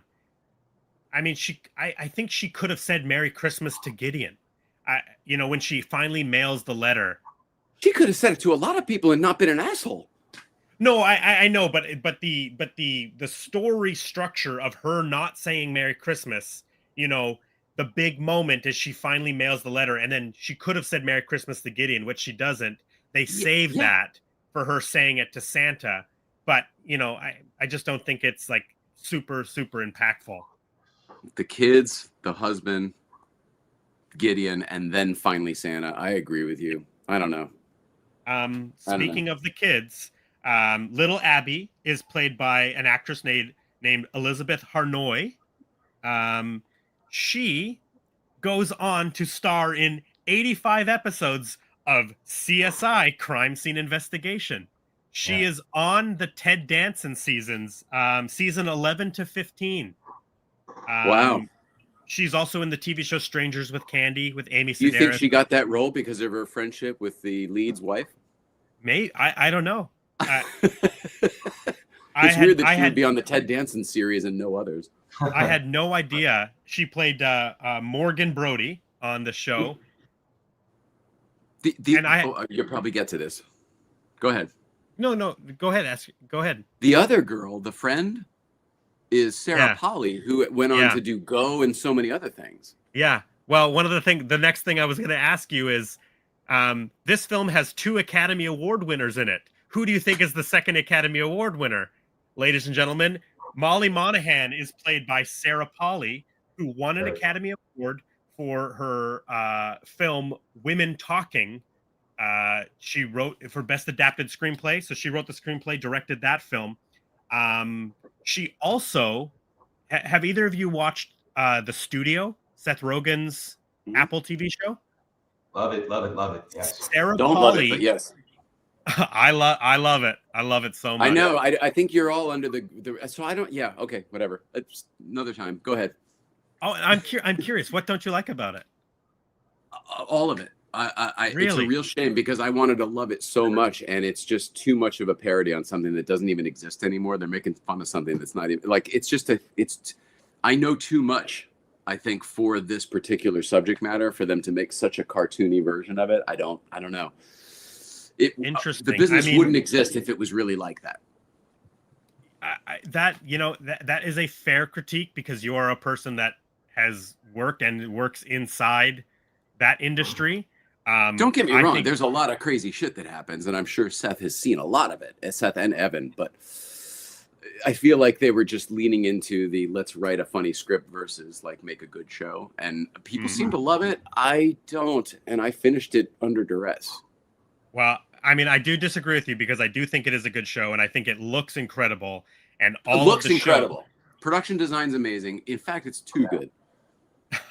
That's my one complaint with Apple TV shows is that they're so good. They get to every single little detail that it's like watching a new George Lucas Star Wars versus the original where there were imperfections. And for me, like charm. Well, if you remember the episode where they're trying to get the oneer, I mean, ironically, the studio It's my least favorite episode because of what they were doing. But yes, go ahead. Really? Yeah. Again, I love it all so much. If you want to see a show that does a oneer good, go watch that True Detective. That first season had a oneer that was like 6 minutes long that went all over a city block, maybe a couple. It was amazing and it was impressive, and they really did it. Whereas this is more of like a joke about what a oneer would be if you shot a oneer. Like it's just. But the whole show is a oneer, right? Right? It's a oneer the same way. It's the shortest episode because it's a oneer. Yes. But 1917 is a oneer, and they're hiding all the cuts. Birdman is a oneer; they're hiding all the cuts. It's kind of the same thing.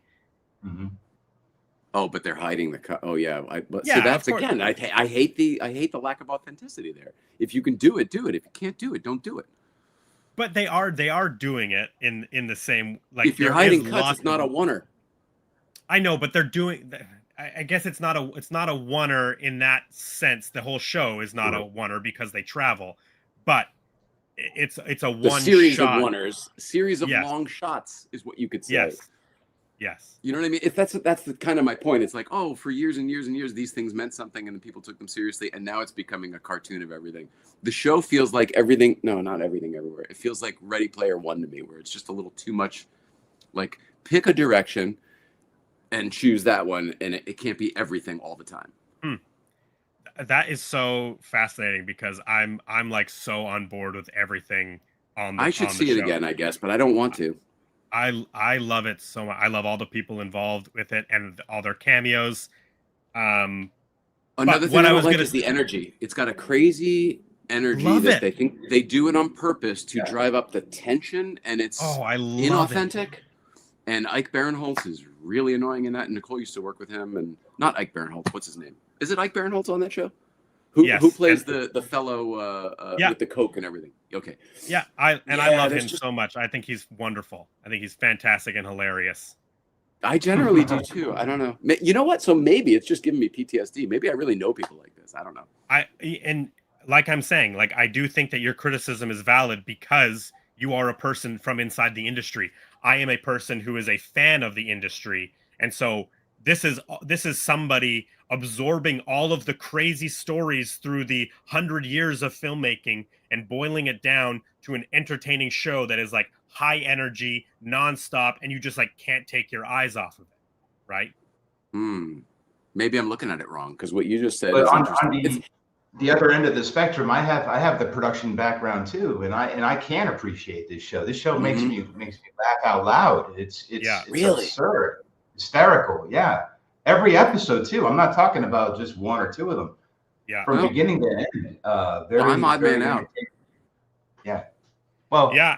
Don't get me started on Stand By Me or Spinal Tap. Yeah, clearly this is the episode we're learning a lot about Jay tonight. Jay's a hater.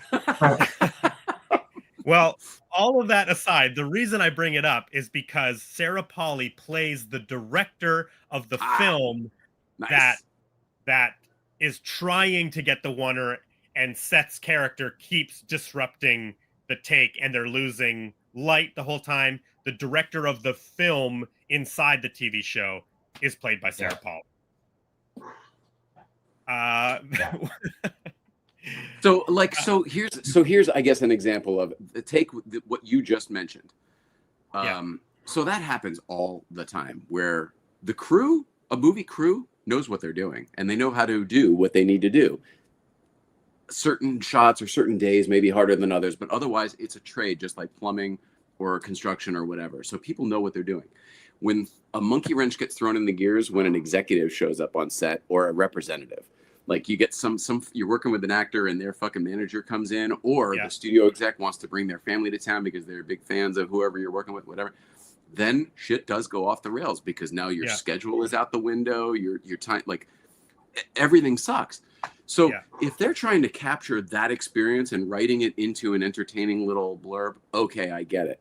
But I'm reading it as inauthentic because, but that really happens. Why would you embellish it to make this other crazy thing that wouldn't ever happen when the other thing actually does happen and you could have written that? Yeah. So like I run into those things every episode. Yeah. You guys are in the business. You're not first time writers. You guys have won awards for your work. We worked on This Is the End. That's one of the funniest like Hollywood movie parodies I've ever seen in my life. Like, for that type of genre. I love their work and I think they're generally very good at it. So I was confused by this one. I bet you they're going to win a bunch of awards for it too, because they got nominated for essentially every single category. They're going to sweep. Wow. They're going to sweep. They're going to sweep. It will.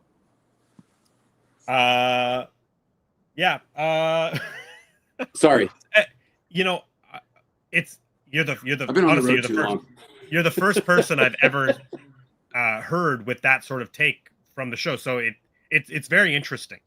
I thought I was repeating myself, but I must have said all of this to Adam the Woo on the parking garage at Warner Brothers when we were looking down where they built the studio facade. Where the building would be. Yeah. And I would have been right in that conversation with you because that must have been the Pee Wee night. It was the Pee Wee night. Yeah. Wayne Robson plays Harry. He's the guy that's down and out with his son that eventually ends up killing Jack the husband.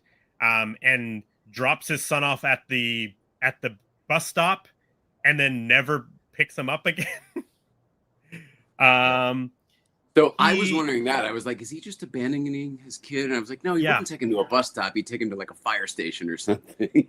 Yeah, no, he is. Do you guys have or know of the Red Green Show? Does that have any sort of reference to you guys? Nope. Do not know this. But I know that actor. Okay, well, the Red Green Show is like a huge Canadian show. It is it's red green, and he fixes everything with duct tape.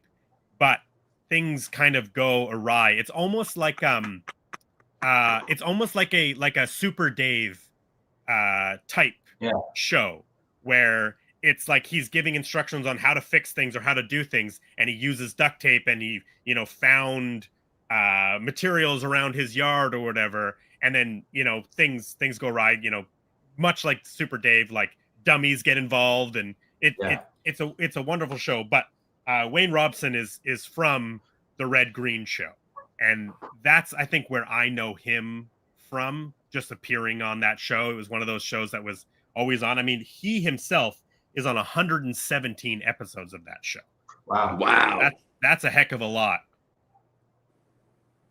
He's also in Popeye, the Robert Altman, Robin Williams. Yeah, he plays just one of the townsfolk in Popeye, which I didn't know. He does look a little bit different.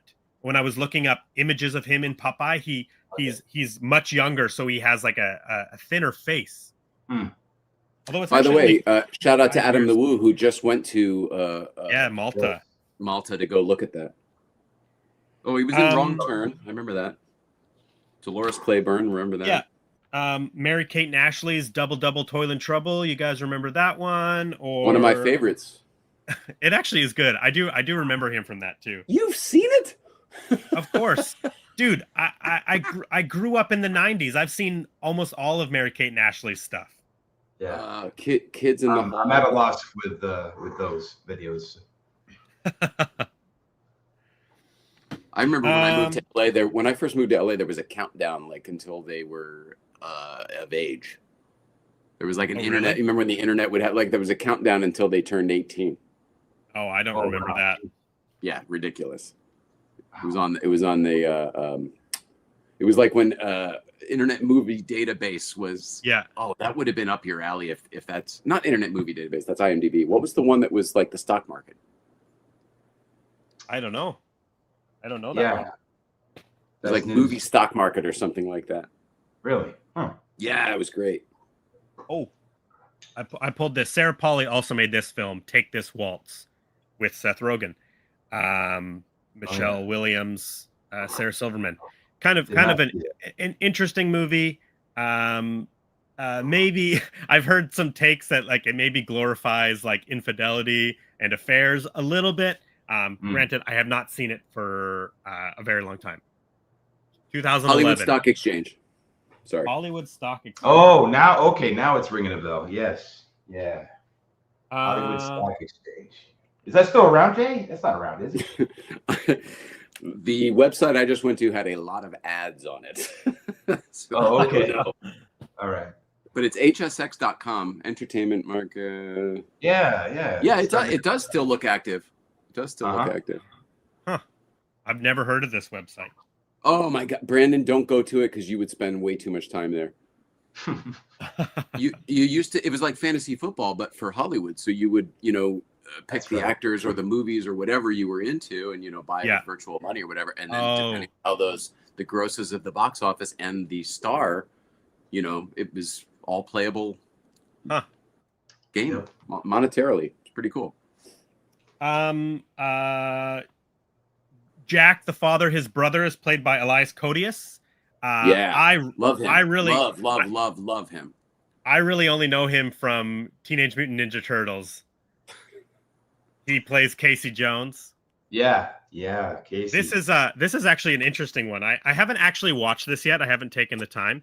But let's see if this works here. This is a special Stinko Vision version of Ninja Turtles, and so it has a scratch and sniff card for the film. So as you're watching the film, the numbers come up. And there's like sewer and pizza, bubble gum. One looks like it's like weed. Obviously, Nice. like there's a toothpaste or something. I don't know. I picked this up because I was so interested in it, but I haven't actually watched it yet. But I love these early Ninja Turtles movies. But the other film that I love that he is in is, we talked about David Fincher earlier, but he is in Zodiac. Yeah, 2007 Zodiac, probably my favorite David Fincher movie. He plays one of the detectives. In fact, he is in one of my favorite scenes in this film when they finally are questioning the man who they believe is the Zodiac killer. Is it Charles Fleischer at that point, or are they on to No, this is before. This is what's his name? David. What is his name? David.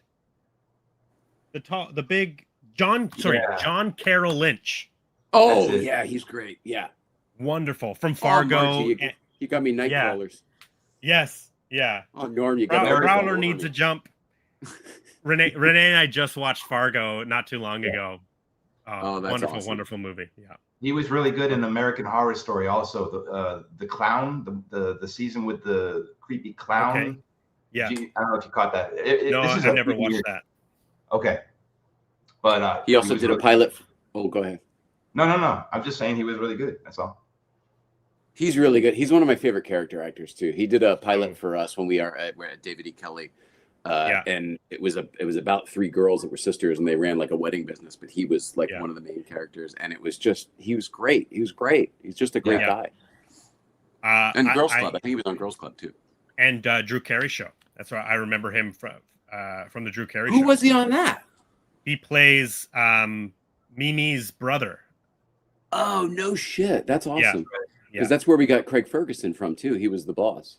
Yes. And then later, famous talk show host. Love Drew Carey Show. Another good one with Elias Koteas. Another good one. Some Kind of Wonderful. 1987. He played Duncan, the student with the shaved head that was befriending Eric Stoltz's character. That's the one with the little diary, right? Not diary, but sketchbook or whatever. Yeah, exactly. Yes. Okay. Yeah. My favorite of his would be Sim 1. Anybody ever see that? No. I don't think anyone saw it except for me. It's an Al Pacino movie that I don't think anybody ever saw. It's very appropriate now because Al Pacino is not doing well in Hollywood. He's a director. He's not doing well, and he figures out a way to. Do you know what I'm talking about, Brandon? No. He figures out a way to beat the system by creating an AI actress called Simone. And he has her starring in all the things, but they keep wanting to see her. So he's got to it's a little bit of Weekend at Bernie's while they're trying to keep up the ruse that she's a real person, but she's not, and on and on and on. Well, but it's a perfect time. Conceptually, I loved it because it was like early mid 2000s and it was way ahead of its time. Yeah. Perfect time to remake it now with Tilly Norwood. That's the name I couldn't think of. Yes. Yeah. Tilly Norwood, the AI actress. Mm-hmm. Yep. Except it's not a ruse. Everyone knows she's fake, so it's a little easier. He was lying, trying to pretend like he found the next star, Oh, interesting. Right. What's it called? Simone or Sim 1, Simone. Oh, I see what you're saying. And Elias is the creator of this computer program, but of course he has a terminal illness, so he's going to die. And then Al Pacino gets this computer, and now he can make a movie. I'll look so that up. It's weird, like. You'd love it. They go into the soundstage. They're like, "Oh, we want to see the movie," and it's just him and a computer in the middle of this giant empty room. Very sad. I'm looking it up right now. Because it ended up being a bit of a forecast for the future. Uh-huh. I'll look that up. It sounds awesome. I feel like we're all turning each other on to good movies this evening. That's what this show's about. Spreading the love. Yeah, that pretty much covers all of the people in the film that I wanted to talk about. The other son, Cal, played by Robbie Magwood. This is the only movie he did. That's it. He's a one and done, like Danny Torrance. Yeah. Little Danny from The Shining, one and done. We've kind of talked a little bit about the plot, but essentially, film opens up. Gideon is told by Santa Claus to help this woman because she won't say Merry Christmas, and he travels to see the kids. And that the moment where he's watching the kids play hockey and then deflects the hockey puck, that is the moment that has always stuck with me. When I think of One Magic Christmas, that is the moment, that's the scene that I think about, and that particular effect where like it bounces the puck, the flash of light, and then it goes into the neighboring house. He saves that kid's life. That slap shot would have killed that kid. Yeah. That's the whole point, right? And he even says like, "Hey boys, like there's kids over here. Be careful where you're shooting that puck." Yeah. And then somebody takes a slap shot. Yeah. I mean, and then he does that later in the film. He saves Abby from getting run over by a car later in the film. Right? When she's running to mail her letter at night. Oh yeah, you're right. You're right. I was thinking about when she was running into the store to see her mom, and I thought she was going to get hit by a car, but that other car stopped. She's running into the street way too much. I know. Put a leash on your kid, I guess. Seriously. Like, I like that the mom always goes after her, but why are you always losing your kid? Yeah. It's true. It's true. She does run into the street way too much. The sort of the big story beat at the beginning of the film is Jack, the husband, has lost his job, and the house that they're in is a company-owned house, and they're being forced to leave the house. They have to be out by January 1st. So now it's the story, the new tenants around. Exactly, of a woman who is not into Christmas. Her father died, I believe, the previous year. She is not sort of happy with her life. You know, she loves her kids, she loves her husband, but they're poor, and they're put in this situation where they have to leave by January 1st. So the stress of the holidays, the stress of the move, and her husband is the classic polar opposite of her. He's full of Christmas spirit. He talks about believing in Santa Claus still. He's trying to make the holiday special for his children, and he's trying to make the holiday special for the town by him and his brother putting up a big Christmas tree for a big community celebration at their own expense. He also still has dreams. He still has the dream of the bike shop and everything else. He still has life in him, and she seems to have shut down. Exactly. You know, she later in when they're in the scene where they're going out for the night walk, she talks about like, my dad only ever was the manager of this hotel. What did he live for? Right. And so that's clearly he's Ramada Inn. Exactly. So that's clearly something that is on her mind. It's like, what is she living for? She works at the supermarket. They're not financially stable. They're struggling. What is she living for? Right. Right. Her boss is a dick. He's making her work a double. Exactly. Christmas Eve. Yeah. Yes. And so Gideon is there to protect them. One of the things I thought of, because we have the hockey puck moment, then we have this moment where Mary Steenburgen is in the shower, and then the plug gets plugged and the bathtub is filled with water. Oh, dude, don't get me started on that. There's no payoff. There's no payoff. Yes. That's exactly what I wrote. But what I was thinking at this point, I was like, is this a Final Destination movie? Are they like trying to like set us up for all of these like missed death, opportunities that are happening to this family? Yeah. In the beginning, she was just singing. So I said, shower scene, weird. And then the next one, tub, super long lead up to surprisingly small payoff. Mm-hmm. Well, and what I kind of imagine that mixed with the Cal breaking the window when they're cleaning up the water, I feel like was maybe some sort of setup for how maybe the company man who owns the house and is taking the tenants through, like, to do something even more to them, take away some sort of security deposit or make them pay for the damages that were done to the flooded floor and the broken window. Like, like yet another struggle to put on top of their head, but it doesn't pay off whatsoever. He breaks the window and we've moved on to the next scene. Totally. The bathtub overflows. We move on to the next scene. Yeah. Little Abby writes a letter to Santa and goes out in the middle of the night to mail it. And that's where she talks to Gideon at the mailbox. And Gideon says, your mother needs to mail this letter. That will be our Christmas gift to her, to bring back the Christmas spirit. And that's kind of what sets our story off. Because does he say it that early? Did I miss it that early? I thought it was later when she goes to Santa Claus. No, that is where so Gideon it was twice. says, okay. Yes. Okay. Your mom needs to mail this letter. And then he also says, is that why it came back out? Yes, he takes it back out. Because I wrote the effect of that light and everything was very cool. It's cool. Yeah.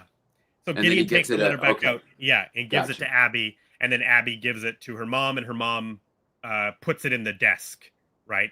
Decides not to mail that it. is all the same thing. She said, yes, I talked to an angel. He gave me something for you. It's in my pocket. And she falls asleep. Okay. Got it. Yes. Did you guys notice that during all those sequences you just mentioned that the letter size changes drastically? It goes from like a 4:3 to like a 6:9 ratio. Oh, it alters during the movie. Three or four times it changes. Yeah. Yeah. I didn't. I only really noticed when it was unfolded out of the pocket. Yeah. Yeah. Yeah. You're right, because when she's writing it, it's like more of a square, and then when Gideon has it, and it's kind of like longer, and then it goes back to a square when it's in the desk drawer. Yeah. Exactly. Yes. Yeah. They visit their great grandpa, and she gets this snow globe that's of the North Pole. And then Cal gets a book, but that has nothing to do with anything other than just getting a present, I guess.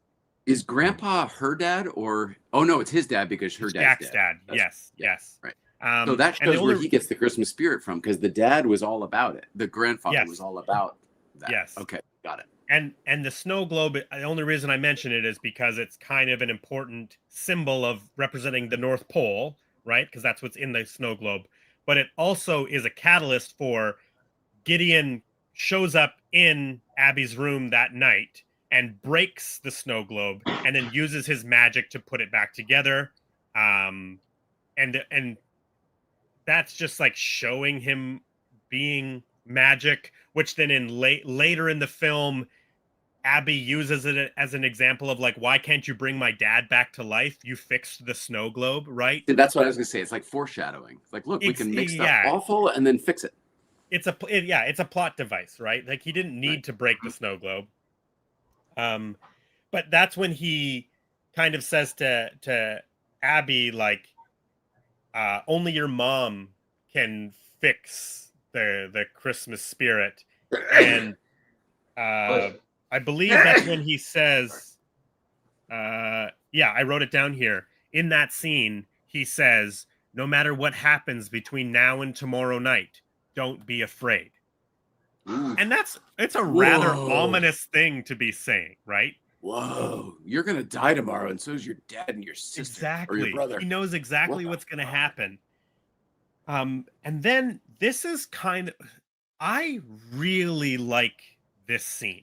I really like the dad taking time, going for a walk, and then Mary Steenburgen joining him. They have their conversation. What are we living for, right? Into all of the Christmas lights going out, right? Yeah. Our split in the timeline is all of these Christmas lights going out, and the dad continuing on. I'm gonna go for another walk around the block. Mm-hmm. This is another sequence that has always like really lived with me. The music, the glow of those 1980s Christmas lights on film. Nothing beats it in my mind.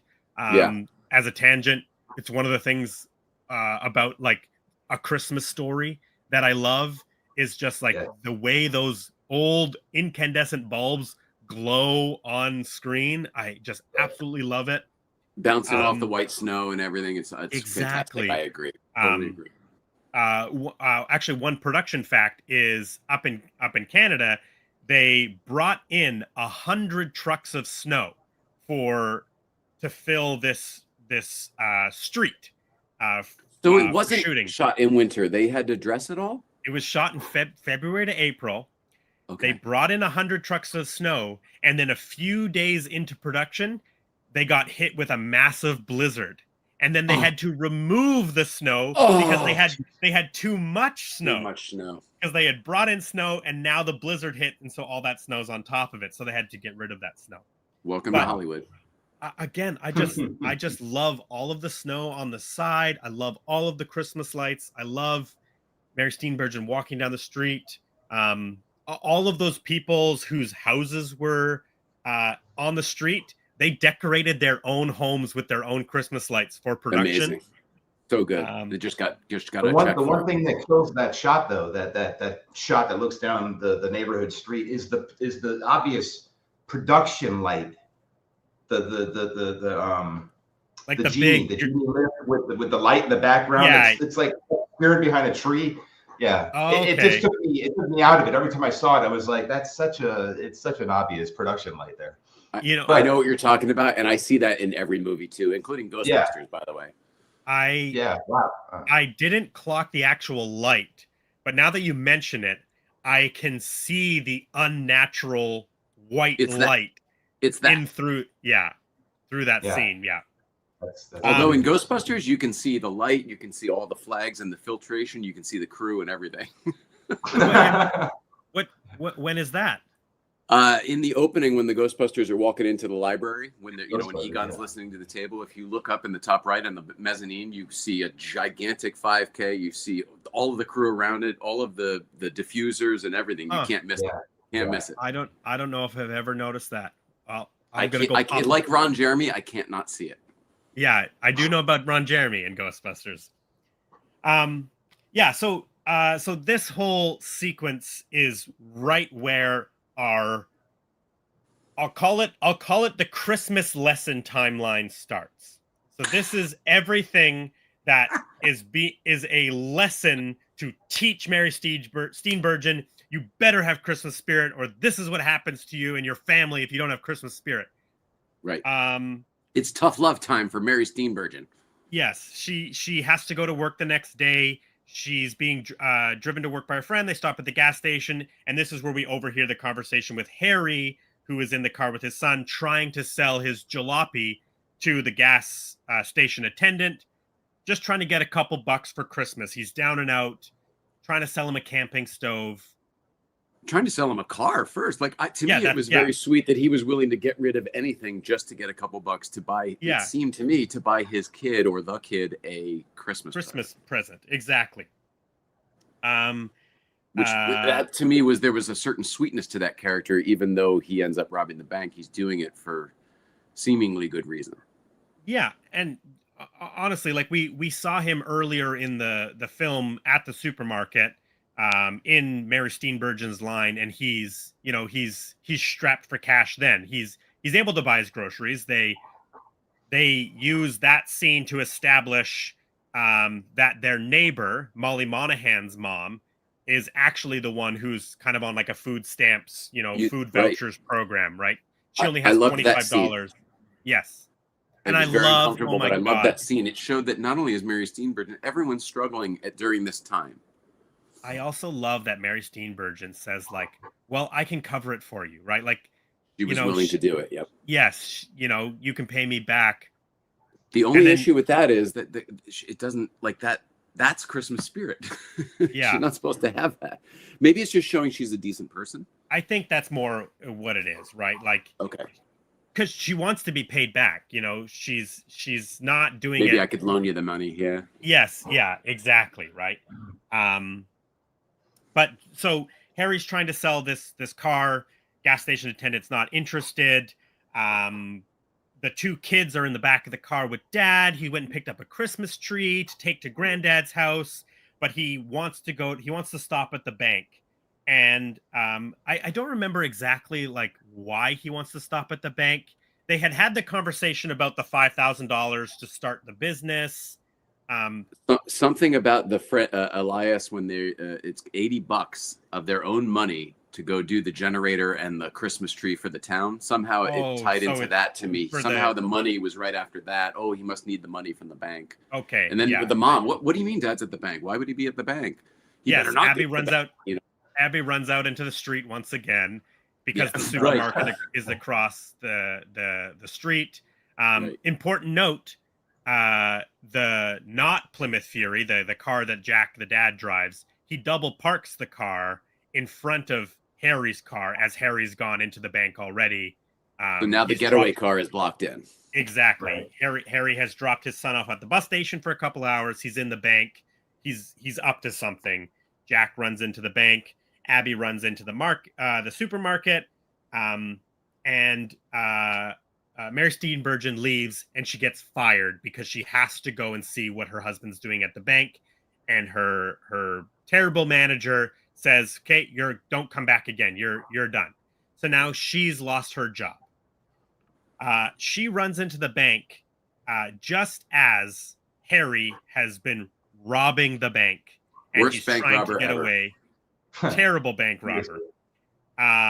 And what does he do? He shoots Jack and kills him right there in front of Mary Steenburgen.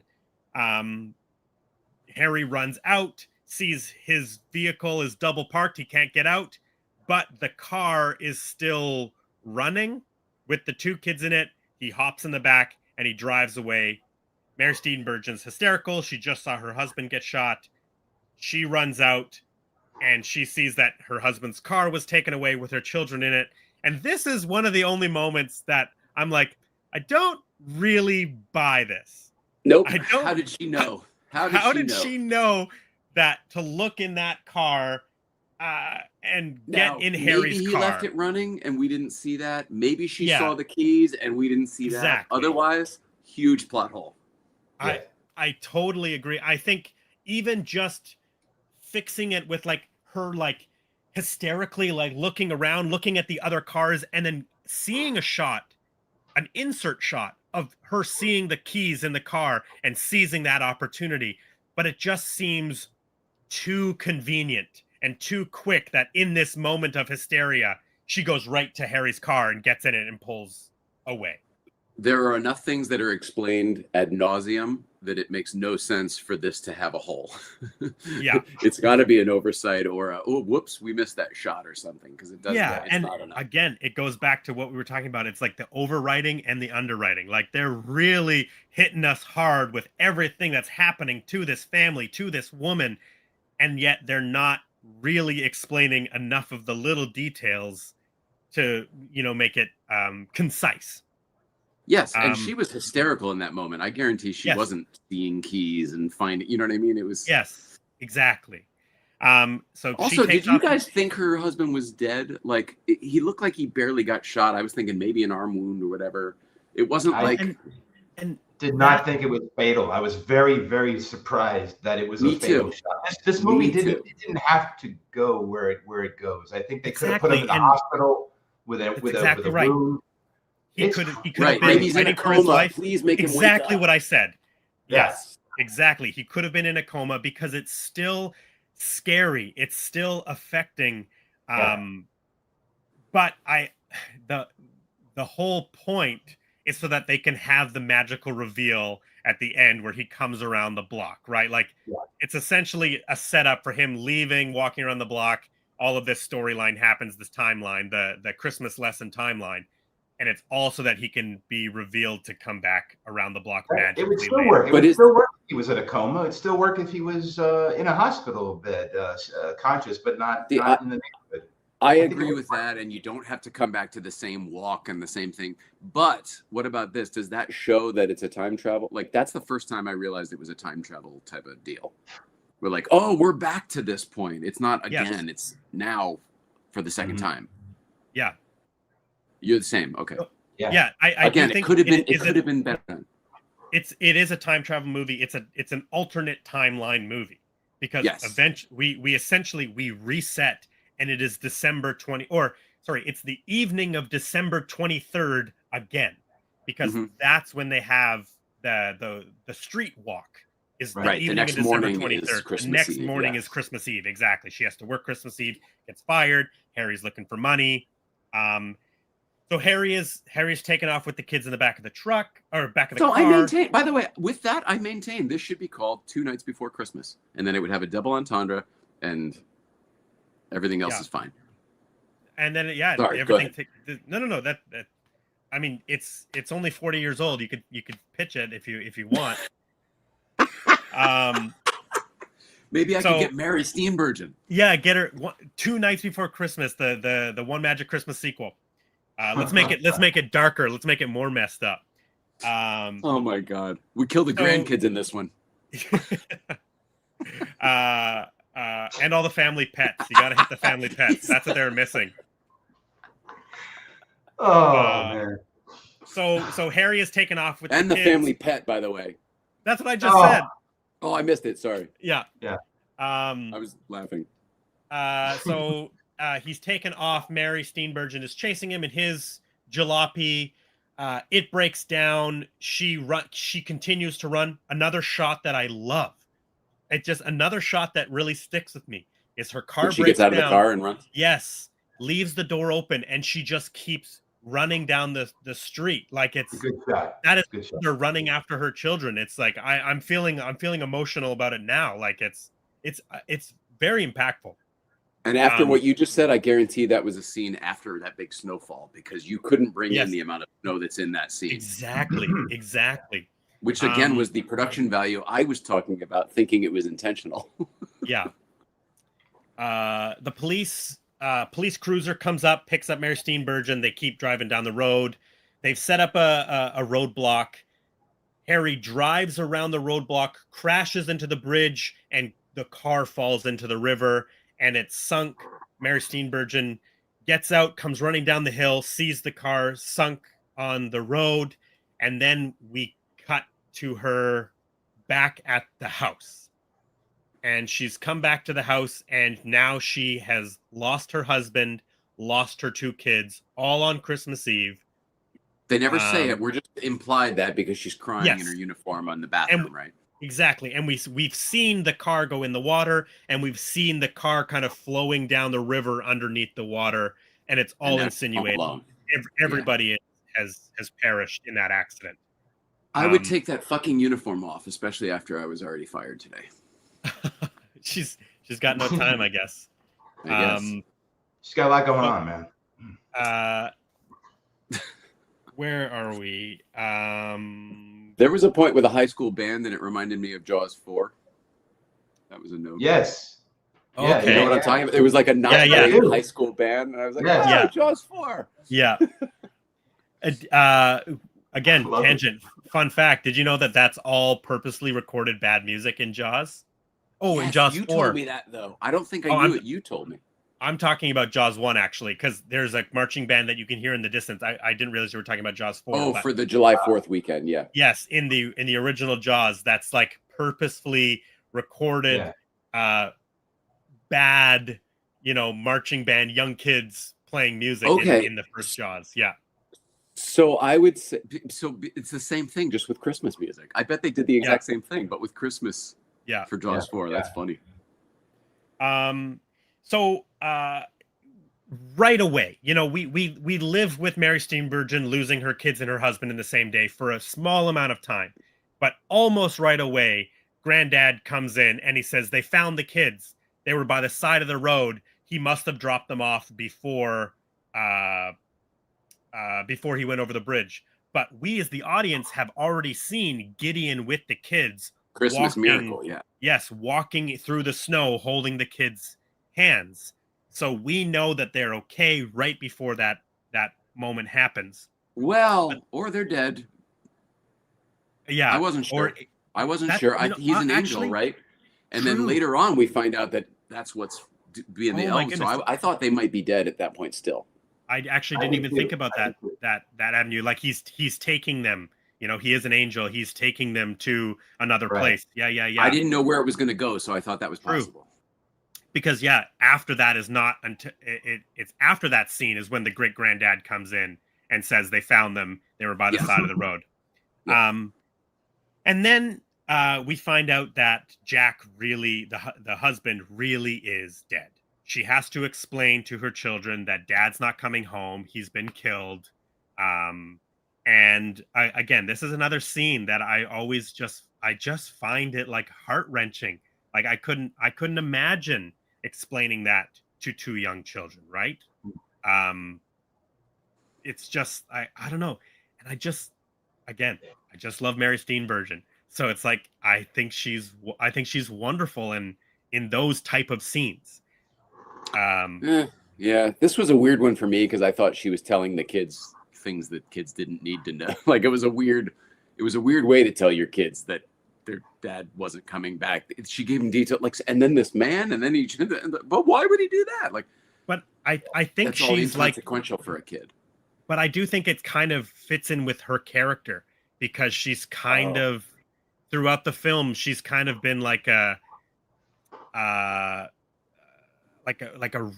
realist, you know, like she's not sugarcoating anything. She's even talking to her kids about Santa Claus not being real because she can't afford Christmas presents, right?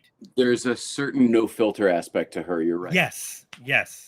So for me, it kind of does fit in with her character. I get it. I agree now. This is where Abby kind of is obsessed with, Gideon can fix this. He fixed the glass ball. Snow globe. That's the other thing that's so funny. Nobody says snow globe in the movie. Abby just keeps referring to it as glass ball. And I was like, is snow globe like a trademarked word? Did somebody trademark the word snow globe? So like Kleenex, I wonder. Yeah, could you not say snow globe? Do you have to say glass ball? Anyway, I digest. So Abby goes to find Gideon at the Christmas tree where he said that he would be, you know, the big angel on top of the Christmas tree. Gideon is there. He explains that he doesn't have the ability to bring back her father, but he knows somebody who might be able to help. And we are whisked away to the North Pole. I guess through the glass ball, aka snow globe. And you know, I think this is where there's lots of other things in the movie that I don't think are fantastic, but this is one of the places where I actually think it's the weakest. I think the Santa's Workshop, the Santa Claus, all of that, I just don't. Maybe I'm just not connected to it because I'm just not into the actors or something, but there's just something about this is where the movie kind of really dips for me. Yeah. Same here, man. Same here. Yeah. I don't know. Like, it's an interesting thing, the way that they're talking about how it's not elves, it's these people, these good people, but I just don't very think... odd, very, very odd. And it didn't feel magical. It didn't feel like we were special. Yeah. It felt like we were in somebody's basement. Yeah. I felt like if we're going to change so much about this thing that we all sort of agree on as a thing, that we need more exposition or more time explaining why it's so different. Yeah. And like the Santa's energy is like really weird.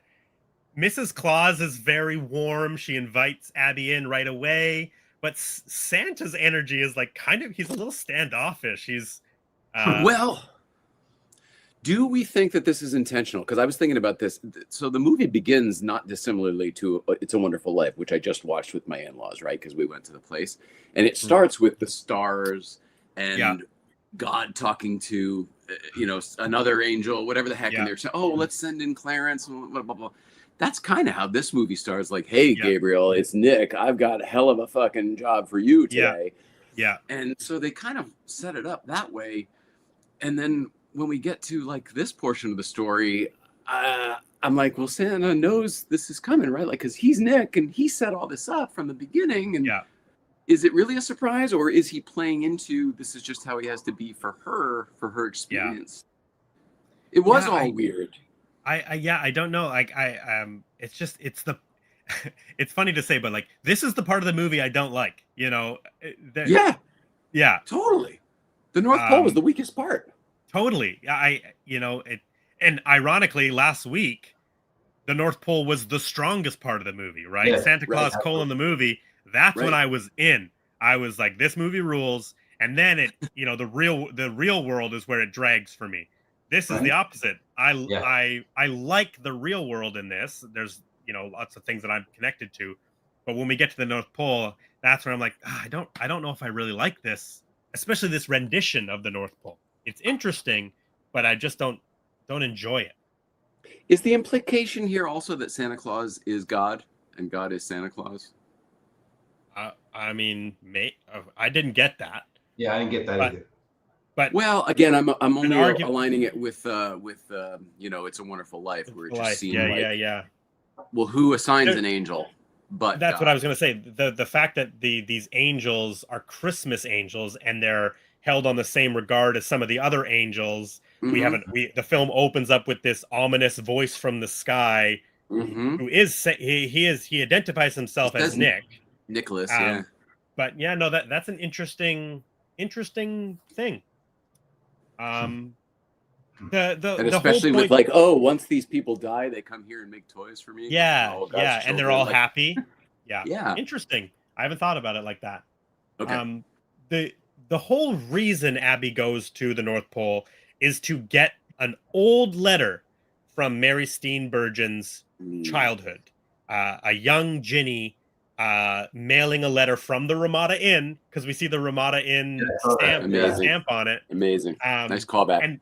And this is kind of, I guess, this is the big sort of magical gesture, because Ginny, Mary Steenburgen, I believe she hasn't seen Gideon at this point. I can't remember. She may have seen him, but I don't think she's really interacted with him. And so she doesn't believe in what Abby is saying about meeting this angel named Gideon, talking about all this. So this is the big moment for Mary Steenburgen to actually have magic touch her, right? Because Abby brings back this letter. They go out looking for her because she's missing. They don't look for her for very long, to be honest. But she comes back home. She gets put to bed. Abby is tired. She's had quite the adventure. And so as she's falling asleep, she says, he gave me a letter. Santa gave me a letter. It's in my pocket. And Mary Steenburgen, she finds this letter from her childhood where she wants a hula hoop and a Mr. Potato Head. It's all written. It's addressed to Santa, like I said, from the Ramada Inn. And this is the first moment that Mary Steenburgen has kind of like, oh my goodness, this is real. Everything that Abby is saying is real. How else would she have gotten this letter from when I was a child? How can this be? Yes. How is this possible? I thought it was so cute at the bottom. Your friend, Ginny. Yeah. Your friend. Like Santa, blah, blah, blah. Your friend, Ginny. And no, thank you. No, nothing. Nothing. And then she goes and she pulls out Ginny's letter from the desk and she goes to mail the letter. And that's where she first talks to Gideon. And they sort of have their scene. And as she mails the letter, all of the lights come back on the same way that we saw the lights go out at the beginning of the sequence. And then Jack comes back around the corner, and it is the big magic climax. It's, oh my God, he's back. And you realize all of that just happened was an alternate timeline, and we are back to the evening of December 23rd. Yeah, we're all back. He's not back. He's never left. He's never left. Exactly. He doesn't have any knowledge or memory of the bank robbery or the kids or any of that exactly stuff. Mary Steenburgen says, like, you're back. And he says, yeah, of course I'm back. I just went around the block, right? Mm-hmm. So in this reality, in this moment, we could say she has all of the memories of everything that's just happened to her in the last 12 hours, whatever it is. And but we have a reset now. So clearly something has stuck with her because she changes her attitude the next day. But nobody talks about, yeah, but you were dead yesterday. Do you not remember the bank robbery? You got shot with a gun, right? Like, so I don't know if it is like she's not talking about it because she doesn't want to talk about it, or when she goes to sleep that night, do things Maybe sort she of forgot reset? too. Yes. Is it like a reset, but It's it has changed the subconscious? Biff's auto detailing. Yeah. The matches. Yes, Yeah. exactly. Like the, the obviously she is affected by what happened because she's the next morning, December 24th, she's decided she's not going into work. She doesn't care what her manager says. She has completely changed her attitude. She buys Harry's camping stove for $50, right? Like she's I think go ahead. Well, it seems like fear was an issue for her throughout the whole movie, and then after this situation, it wasn't. So whether that's the Christmas spirit or whether it's the gratitude of having her family back, I mean, you could probably point a finger at 10 different things it could be in this movie, but she just seems to be, she's not a worrywart anymore. She's kind of going with the flow now, which is where the dad always was in this situation. Speaking of which, was the dad familiar to anybody else? No. No. I looked him up.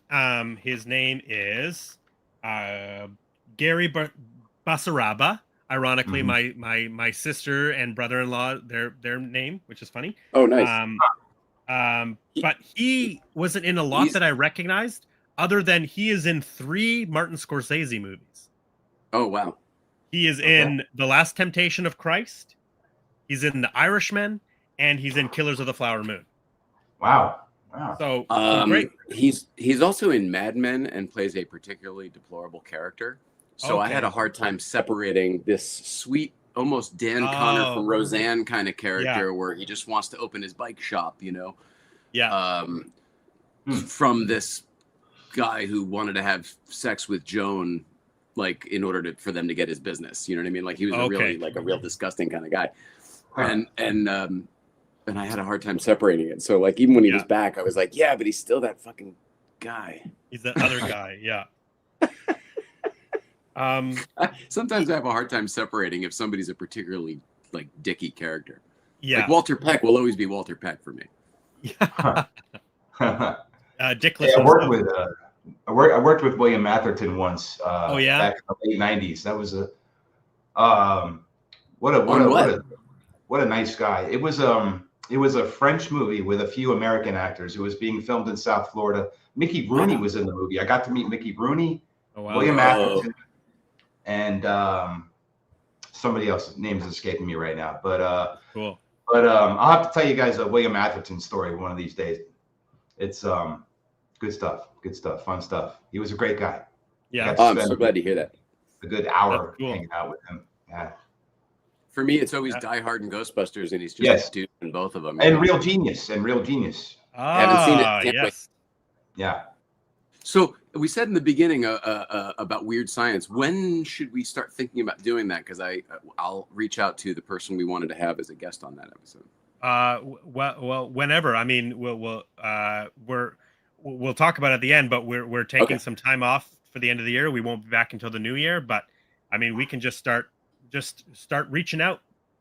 Seeing what happens. We're not waiting anymore. We can do it whenever. We can do it whenever. You got it. I'm looking forward to that episode, by the way. Me too. We are hoping to have a very special guest for that, which would be really cool. That's I can talk about John Hughes forever. So Ginny has changed her attitude. She's not going to work. She buys the camp stove from Harry at the gas station. One of my favorite scenes, by the way. One of my favorite scenes. Loved it. Between her and Harry at the gas station. That one. The fact that we kind of knew it was going to happen, and I loved that it happened. It was just very satisfying. The whole movie was not satisfying, and this scene was very satisfying. And that's why I think like there's a part of her that remembers, because why else Yeah. would she do that? Why else She would remembers. she give straight up remembers. $50? Yes. So No, it's I this agree. really She it's straight this up really remembers. interesting. Or Turns she has out, the Christmas spirit now, and that makes you want to do yes, those exactly. things. And I think both interpretations can be true. So she ends up going to work, and her manager doesn't fire her. Tells her She to doesn't come have back the after fear the anymore. holidays. Exactly. And I guess he has the Christmas spirit too now, right? Like everybody's full of the Christmas spirit now because of what went on. Yes, Also, I think we're in Christmas spirit. I think we're in a better version of reality too. I think this is what would True. really happen. I think she was afraid he was going to fire her, so of course he would have fired her. She's not afraid he's going to fire her. Of course he won't fire her. It's manifest destiny type of stuff. Yeah, that's a good way to think about it. Alternate 1985, if you will. Exactly, 1980. It's the 1985A. Exactly. Yes. Dude, by the way, watching A Wonderful Life the other day, could not believe the parallels between Back to the Future 2 and It's a Wonderful Life. Crazy. Yeah. Oh yes. It's awesome. Jack and the kids get to drop off a bicycle for Molly Monaghan. Awesome scene. Yeah, just so cute. I mean, they earlier in the film they allude to the fact that that's what she's asked for Christmas. She's asked Santa for a bike. And they've showed us that they don't have money because of the food stamps. Yes, exactly. I felt that the family needed a lot more than just a toy at the end. I was kind of hoping maybe they'd hit some kind of lottery or something, or just somebody buys their house. Yeah, exactly. Yeah. A new job for the husband, something. Yeah, I agree with that, because really we just end with there's the Christmas tree lighting. Ginny writes the check for $5,000 and I guess that's supposed to be the heartwarming moment, right? That is her. Again, you're right. Like, it's the fear. She had the fear of that's all the money we have in the world. How could you possibly spend that money on a dream or an investment? And now she didn't believe. Exactly. And now with her change in attitude, she sees and believes in her husband's ability for success, that if he does open up the bike shop, everybody in town will support that bike shop, right? Because everybody loves Jack. Jack works for the community. Jack is there. Jack has been building bikes and giving to kids like Molly Monaghan just on his own dime, on his own time, right? I agree with everything you said, except Elias also said when he was looking at it, he's like, this is some amazing new shit here, man. Like, you could actually really have something here. Like, he might actually have improved the bicycle, and he might be a super success in the future. Yeah. Because he has that like experimental low riding bike on the work table. I completely forgot about that. So he could patent that or something. We don't know what happens. Oh, again, another part that's kind of underwritten in my opinion, because I've seen this movie probably 4 or 5 times. I've never once clocked that that's potentially what it is I've never gotten that he's like working on experimental bike stuff. I think everything you said is right about the town would support him, much like they do George Bailey. Hate to keep going back to It's a Wonderful Life, but Christmas movie, can't help it. It's just that stuck out at me as I thought it would be a plot point that never came back around. Yeah. And then we have a nice moment with Santa, and Ginny says Merry Christmas, and then Gideon is happy, right? Like, finally. So Clarence gets his wings. What does Gideon get? Another fucking job next year? Yeah, I guess so. Okay. The satisfaction of a job well done, of a woman well traumatized. He's got 363 days off, and then he's got to work again. 2 days before Christmas. He has to come up with these elaborate tragic plans on how he's going to bring the Christmas spirit back to these innocent people. Yeah, we've been talking about it the whole time, but it is crazy. Like, it is so wild, the lengths that this film goes to teach Mary Steenburgen about the Christmas spirit. Yeah. And it just, I don't know. I'm so on the fence with it. I love it, but I also am aware how wild it is. Yeah. I don't know what else to really say about One Magic Christmas. Check my notes here. Dave, do you have anything else? I didn't take any notes on my phone this time around because I wasn't going to be on the show originally. Yeah, exactly. That's fair. But I did some mental notes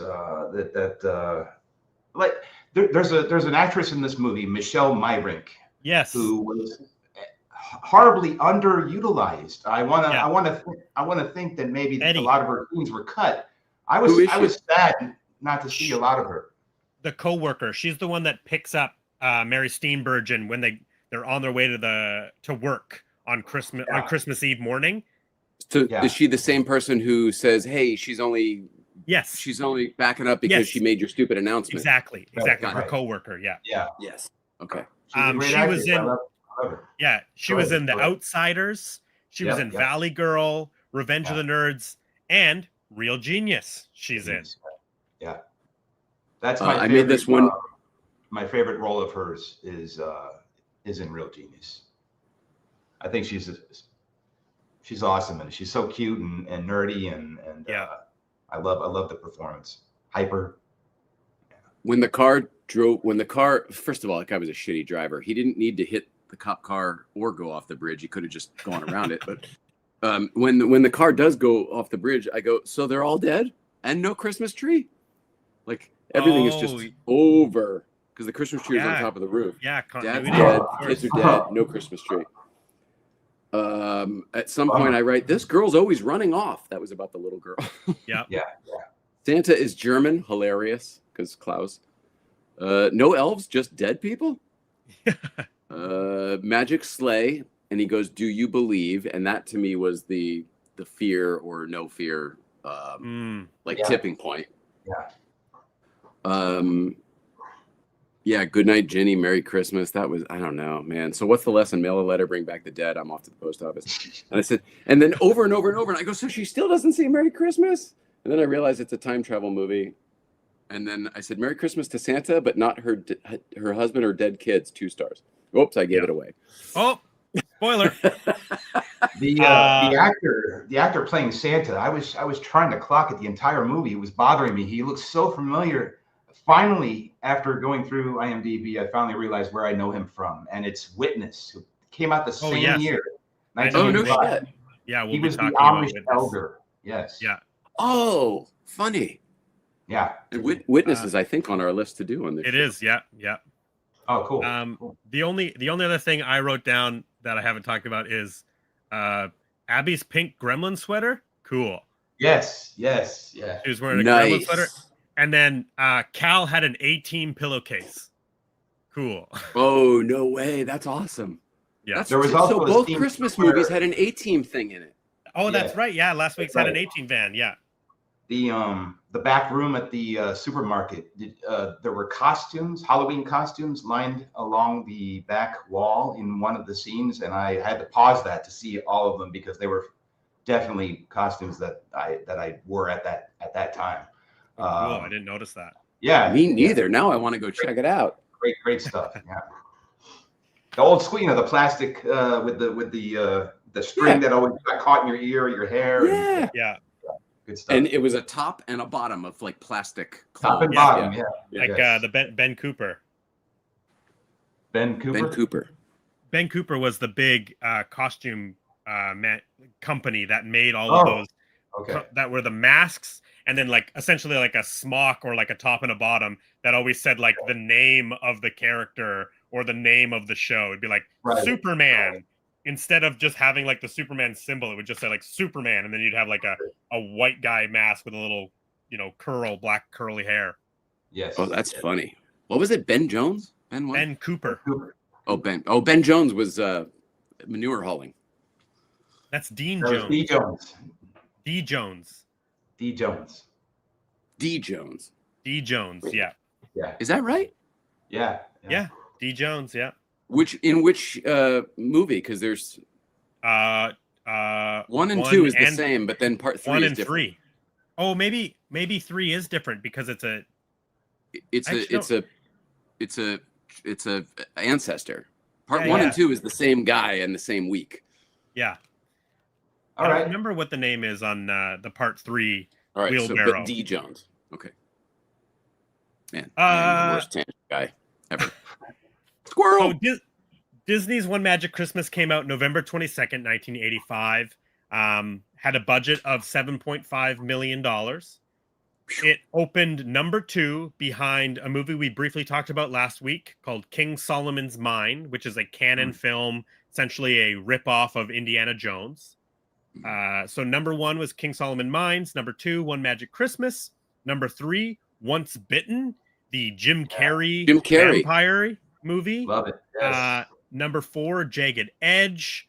Number 5, a film that I think has been in the list the last several episodes, is Back to the Future, in theaters for 21 weeks still at this point, and is in the top. Is that 5. one good? Should I check that out? Yeah, it's pretty good. Okay. It came out in 1985, 40 years old. So we'll watch it for the show at some point. Yeah.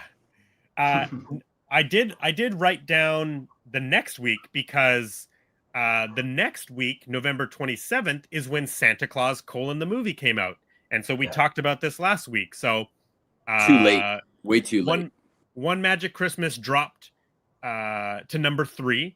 So it goes Rocky, which came out new the week after, Santa Claus the movie, One Magic Christmas, King Solomon's Mine, and Back to the Future, still number 5 at 22 weeks in the theater.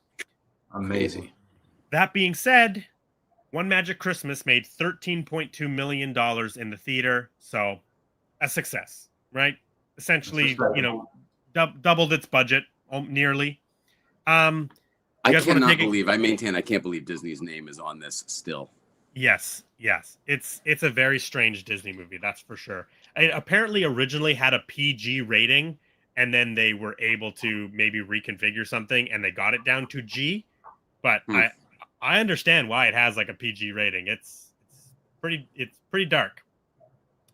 Wait, you guys want to? G? I can't believe that it actually is a G. It's a G, right? It's a G movie. Yeah. Right. Yeah. It's that's a wild G, man. Disney's wild G. Yeah, there's murder and we're killing kids. I mean, there's You guys want to take a guess if Siskel and Ebert liked this film? I don't think I so. already know. It was a 2 thumbs down for Siskel and Ebert. We're doing a lot of those this year. It was too dark and depressing and over the edge. And this is an Ebert quote, which I think is great. I alluded to it earlier, actually. It says, "I'm glad the family didn't have a dog or it would have been run over." Oh, jeez. He called the film in his review a miscalculation. And that is well said. I would say the same thing. And alluding to exactly what we've been talking about the whole time is that it's just like, what are they actually teaching? Why are they taking it to the extremes that they're taking? Yeah. And the film. Why did they make this movie? What's this point? Yeah, and there is the performances are good. The production value for a $7.5 million film is good.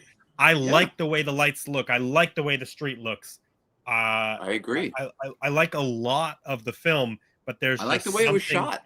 Yes, totally agree. The camera movement and then lock off. Camera movement, lock off. Yes. It's not too anything. Yeah. Well, I did pull some Letterboxd reviews. Let's hear them. I feel like most people are going to be on our page with this. I feel like the three of us are on the same page, and so will the audience be.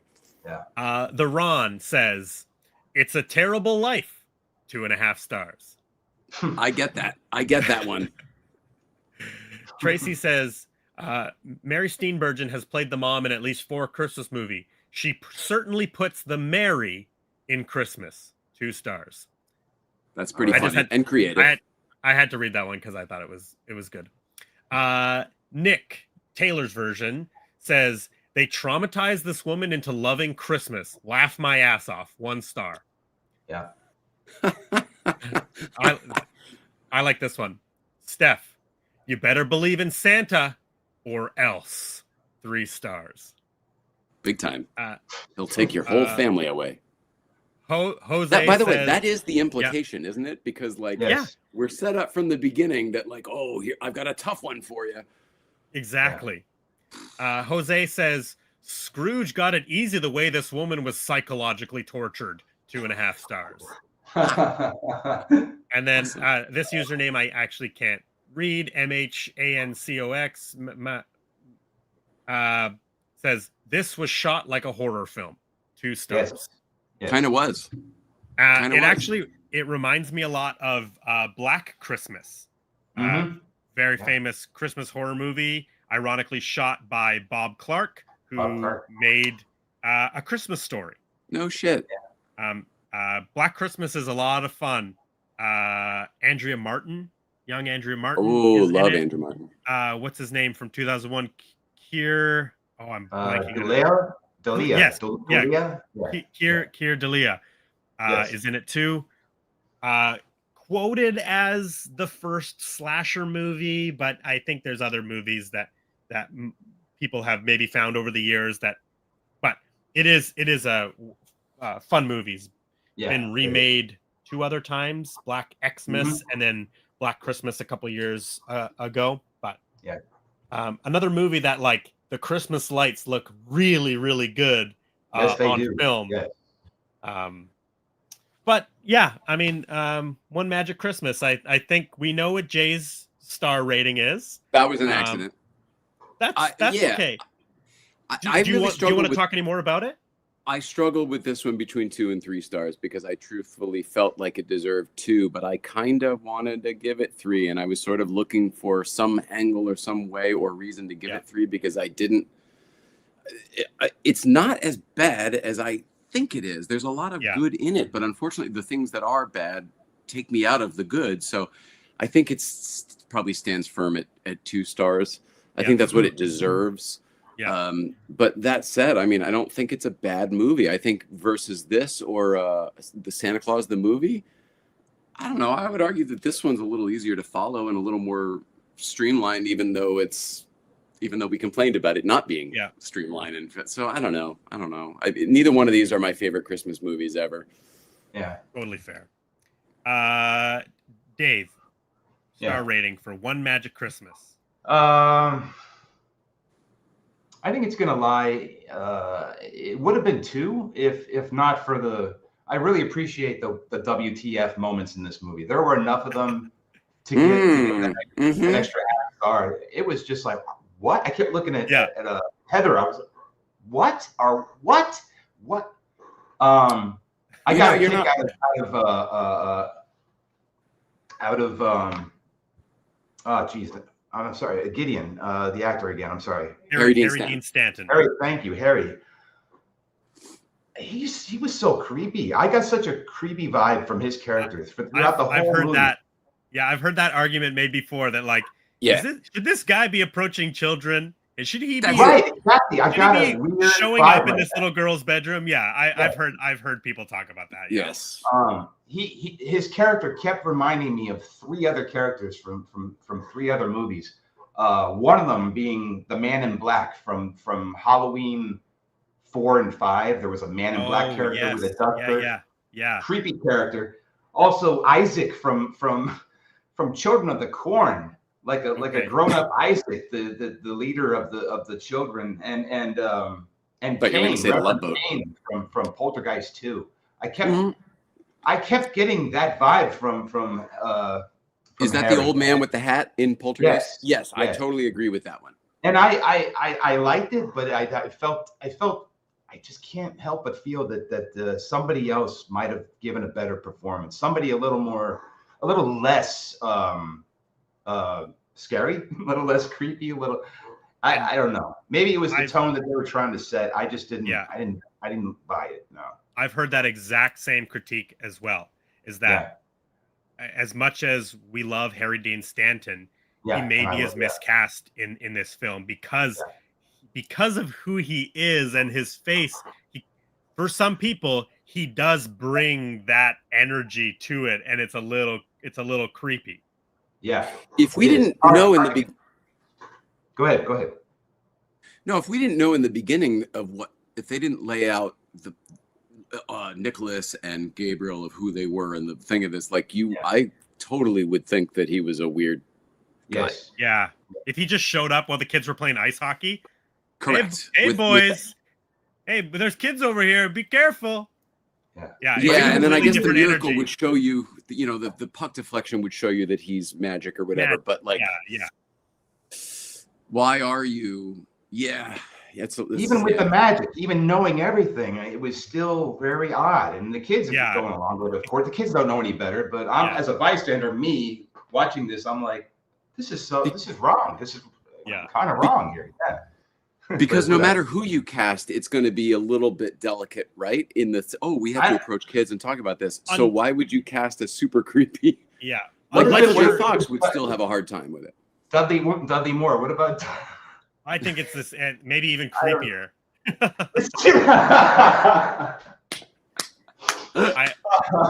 I think the only way you could like get away with it if it's like, instead of it being a Christmas angel, it's like it's Santa Claus. Right. Yeah. So I thought about that too. Santa Claus approaches, you're like, that's Santa Claus. Santa Claus is here to help the kids, right? Yeah.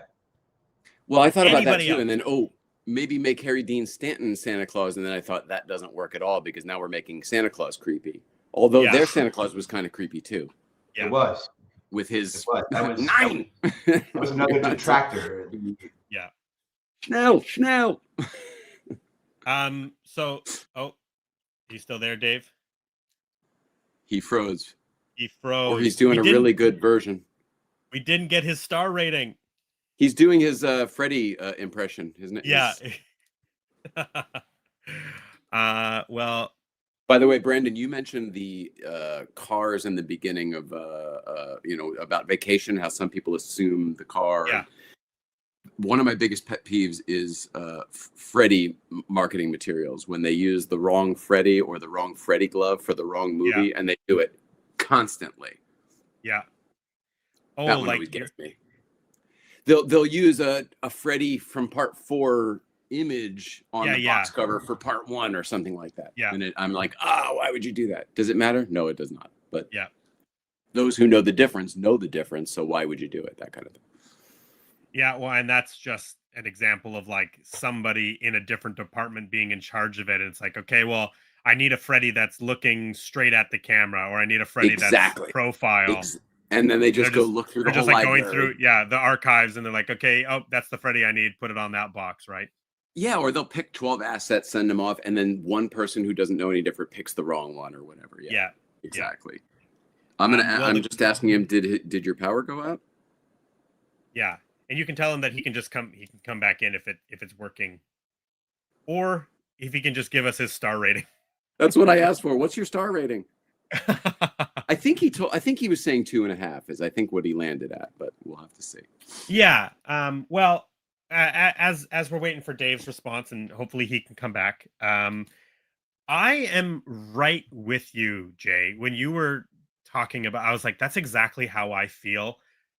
I also, honestly, in my heart of hearts, I think it's like a 2-star movie, but I have nostalgia for it. And there is a lot of visual stuff in it that I like. There's lots of performance stuff that I like. So all of that, it's essentially all the same stuff that you said, but I gave it 3 stars only because I just have a bit more of a connection to it. And if I'm comparing it to, I think he's back. If I'm comparing it to, he said he had a brownout. Hi, brownout. Welcome. Oh, a little dip in power. If I'm comparing it to Santa Claus the movie. He can't hear us. Sorry. He might have to come back in again. Maybe let him know that, Jay, to just come out and come back in. If I'm comparing it to Santa Claus the movie, I like this movie better. And so, I gave Santa Claus the movie 2 stars. And so a combination of my nostalgia and the fact that I enjoy this more than Santa Claus the movie, that's what gives me the 3rd star. I was going exactly the same with you. I thought, well, if I gave this one 2 stars, this is not as bad as that one. I know I did the same stuff, but I still couldn't find. I just couldn't find it. If anything, I would go what Dave did with 2.5 stars right down the middle. It just, that even feels less honest to me. It's like, just pick one, yes or no. I feel like it probably deserves a 2. But I love how close we all were on this one. Yeah, I think there's lots of really great stuff in it, and I don't know the next time I'll watch it at Christmas time, but I'm not going to say that I will never watch it again. You know, I feel the same way. I mean, the thing is, I bought these on Apple TV, so I own them now. They're in my library forever. Yeah. So, like, sure, maybe this time next year, or with somebody else, I might put these on as like a gag, like during a party or something. We're like, look, here's the deal: we're going to watch these really weird Christmas movies, you know, and make a day about it, you know, something like that. I didn't get to tell it, but I really liked Dave's interpretation of like a WTF, you know, film, because you're like, oh my god, like what are they? Yes. What are they presenting? He's dead. They're dead. Oh my god, they're back. Like it's wild. You know, I've been saying that the whole time. It's wild. This film. I agree with everything you just said, including that Dave may have created a new criteria for judging movies. Which is this what WTF factor? The WTF factor, he called it, and I was like, wait a second, you're applying that filter to every movie? It never occurred to me. Yeah. He says, thanks so much for having me, guys. Please say goodnight to everybody for me. It's not happening. The internet is jacked. However, his star rating is 2.5 stars. Good guess. For this movie. So 2 stars, 2.5 stars, 3 stars. Thank you, Dave. We were talking at the beginning of the show. There's some power outages happening in the Oregon area, so I'm glad that Dave was here for over 2 hours and 50 minutes for this One Magic Christmas episode. Dude, we did 3 hours. That's amazing. Yeah, so it's midnight. So we are going to be off for a couple of weeks for the Christmas holidays. We will not be doing a show December 24th, nor will we be doing a show December 31st. We thought we would do it through the holidays, but then it was like, oh, Christmas Eve, New Year's Eve, nobody's gonna be. And I have a Time Machine gig on New Year's Eve, so I couldn't even do that show that week anyway. So we're just gonna take the holidays off. We will be back January 7th, and you actually don't even know this, Jay, but I have a guest lined up for us January 7th. Cool. We are going to be covering. We're going back to horror. We are going to be covering Return of the Living Dead. Okay. With a guest. His name is Jonathan Giesbrecht. He is a gentleman who runs a YouTube channel called Paper and Light. Oh, look at this. Look who is joining us again, Dave. All right, we're back for a few seconds. Welcome back. Thank you. We got your 2.5 star rating. I rated it 3 stars. I was just talking about we're going to be off for the holidays. We'll be back January 7th. We'll be talking about Return of the Living Dead with our guest Jonathan Giesbrecht. He runs a YouTube channel called Paper and Light. I'll be posting about it on the socials. It'll be in the description video of the future. But if anybody, look up Paper and Light on YouTube. He does these incredible video essays. He is a movie poster collector. And so his videos are primarily about the history of movie posters, their design. I just discovered his channel. He put out a video about what is the best Star Wars poster. And he went through all of the history of all of the iterations of the original Star Wars posters, all 3 films, all the re-release posters, talks about all of the artists.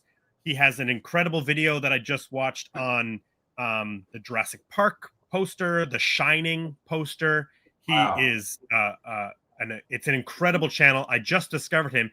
And the coolest part for me is he's a local guy. He's from Vancouver, British Columbia. Wow. I found his content. I reached out to him immediately saying like, oh my God, I love these videos. And I said, do you want to come and be on the show? And he said, awesome. Yes, let's do it. Okay. So I sent him the list and he picked He actually picked Explorers and Return of the Living Dead, but obviously we've already covered Explorers. So yes, we did. I'm awesome. really looking forward to having him on the show January 7th when we come back. But like I said, check out his channel, Paper and Light. There's some really, really great videos. I just subscribed. Yeah. Yeah. I'll be back in LA at that point too, hopefully. Oh, great. I get so I love video essays. I love the people that put together video essays on super nerdy. They deep dive on all these topics, especially, you know, obviously film related. That's kind of the ones that I watch. Yeah. And so I will find somebody and I'll just like, you know, devour their content. Yeah. And I get so excited when I find a new channel that is like doing video essays on the stuff that I love, that I you know, I'm just discovering. And what I love about Paper and Light, the channel, is that it's movie poster history, which is not a thing that I think most people kind of think about, is all of the people and teams of people sometimes that are involved in creating the movie poster that is meant to sell you to come to the theater to see these movies. So yeah, I'm very excited to have him on the show when we come back. That's awesome. Love it. Yeah. Hey, really cool shirt, by the way, Brandon. Oh yeah, I had to wear my Back to the Future 3 for Mary. I don't have a One Magic Christmas shirt, unfortunately. Nor do I. Nor do I. I love the shirt. You don't see not a lot of Time Train shirts out there. Yeah, that's great, man. I love it. Yeah. Is that the train, the Time Train? Yeah, Time Train, yeah. Designed by our friend Simon Wells, who we should totally have on this show at some point. He would love to do it. Yes. Yeah, that would be awesome. He was great. I was on the episode of Late Night Playset with Simon. That was a lot of fun. Super great guy, yeah. Awesome. And great grandson of H.G. Wells. Exactly, which we talked about. What's it called? Time After Time. Time After Time. Yes. The Mary Steenburgen and Malcolm McDowell film. Can't wait. Speaking of Late Night Playset, Jay, where can people find you on the internet?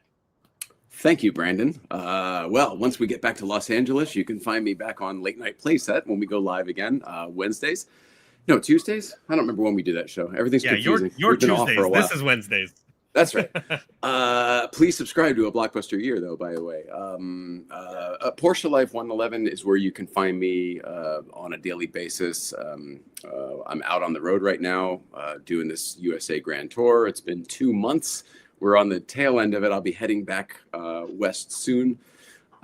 Sponsored by Mobile One. It's really a great fun thing. It's a tribute to my wife, Nicole, who passed away last year. And if it weren't for this trip, I wouldn't have met so many fabulous people in this world, including the 2 people we are talking to tonight on this podcast. So like I have made lifelong friends doing these trips. So it's a really big deal to me personally. And it's kind of a fun thing to do as a tribute to my wife.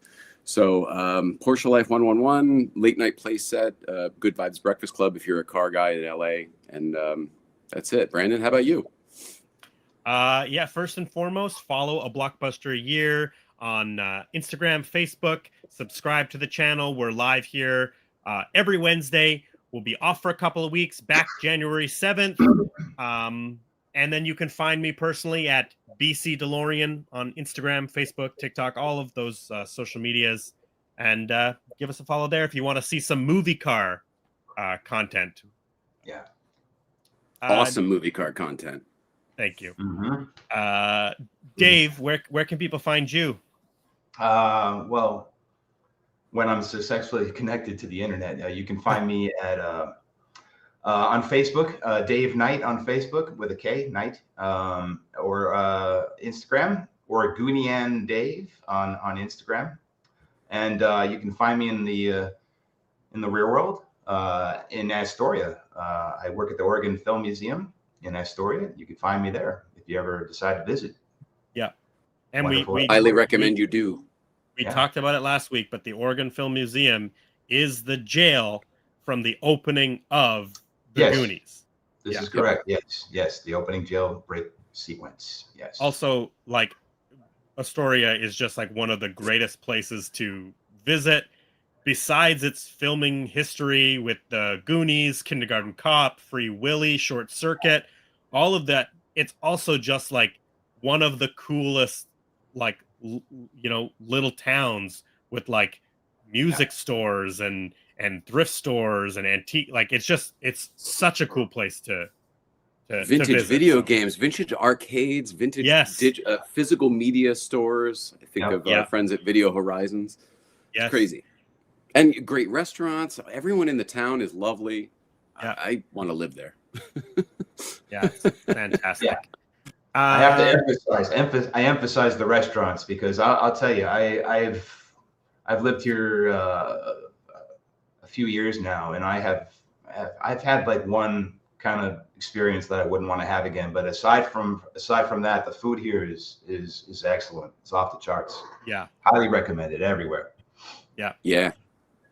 I ate great when I was there. That's for sure. Oh yeah. Dave, do you have any recommendations for people who come to Astoria and are looking for a place to stay?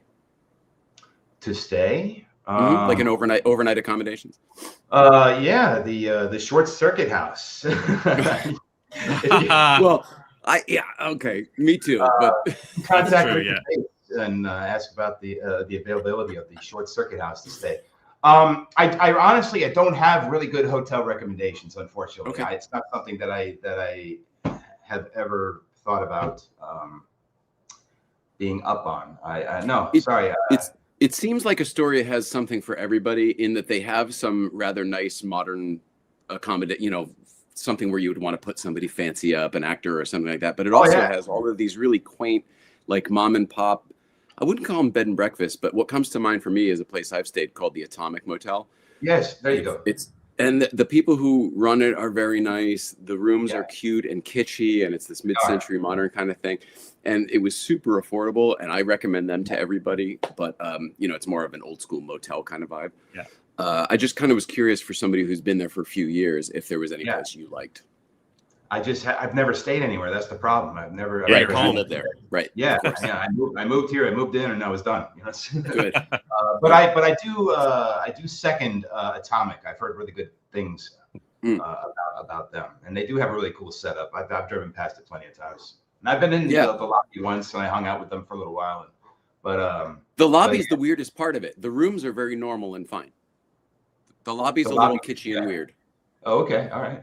With the cardboard cutouts and everything, that's a little. The rooms are very without any of that.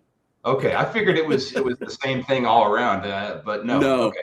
The rooms are a little more authentic, mid-century modern. The lobby hangout space is, Yeah, it might give the wrong impression to some people. Yeah. This was my feeling as well. Yeah. But cool. All right, cool. Nice sidebar. Well, you had to get one more tangent in on the end, Jay. That's what you need. Maximizing the users.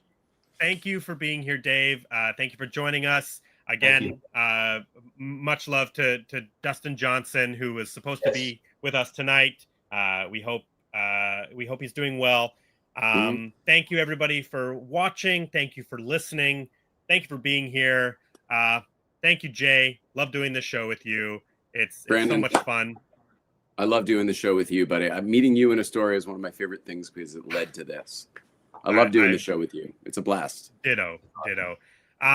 Happy holidays to both of you. Happy holidays to everybody. We will see you in the new year. Yes, Jay. Before we say goodbye, will we all see each other before January?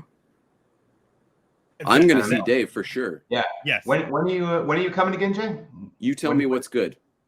What do you mean? What's good for what? What's good to meet up with me only, or whenever? Whenever you want to stop by, Jay.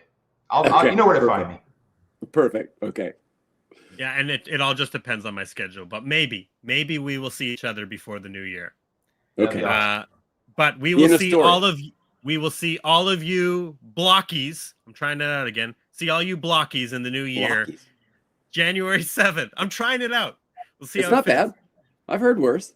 Busties? Yearies? I know. Abby's. Abby's. Well, Abby's isn't bad. Anyway, Abby to normal? all you Abbies and Blockies out there, we will see you in the new year, back January 7th. Happy holidays. Thank you for being with us. Have a great night. We love everybody at home. Thanks for watching. And Dave, thanks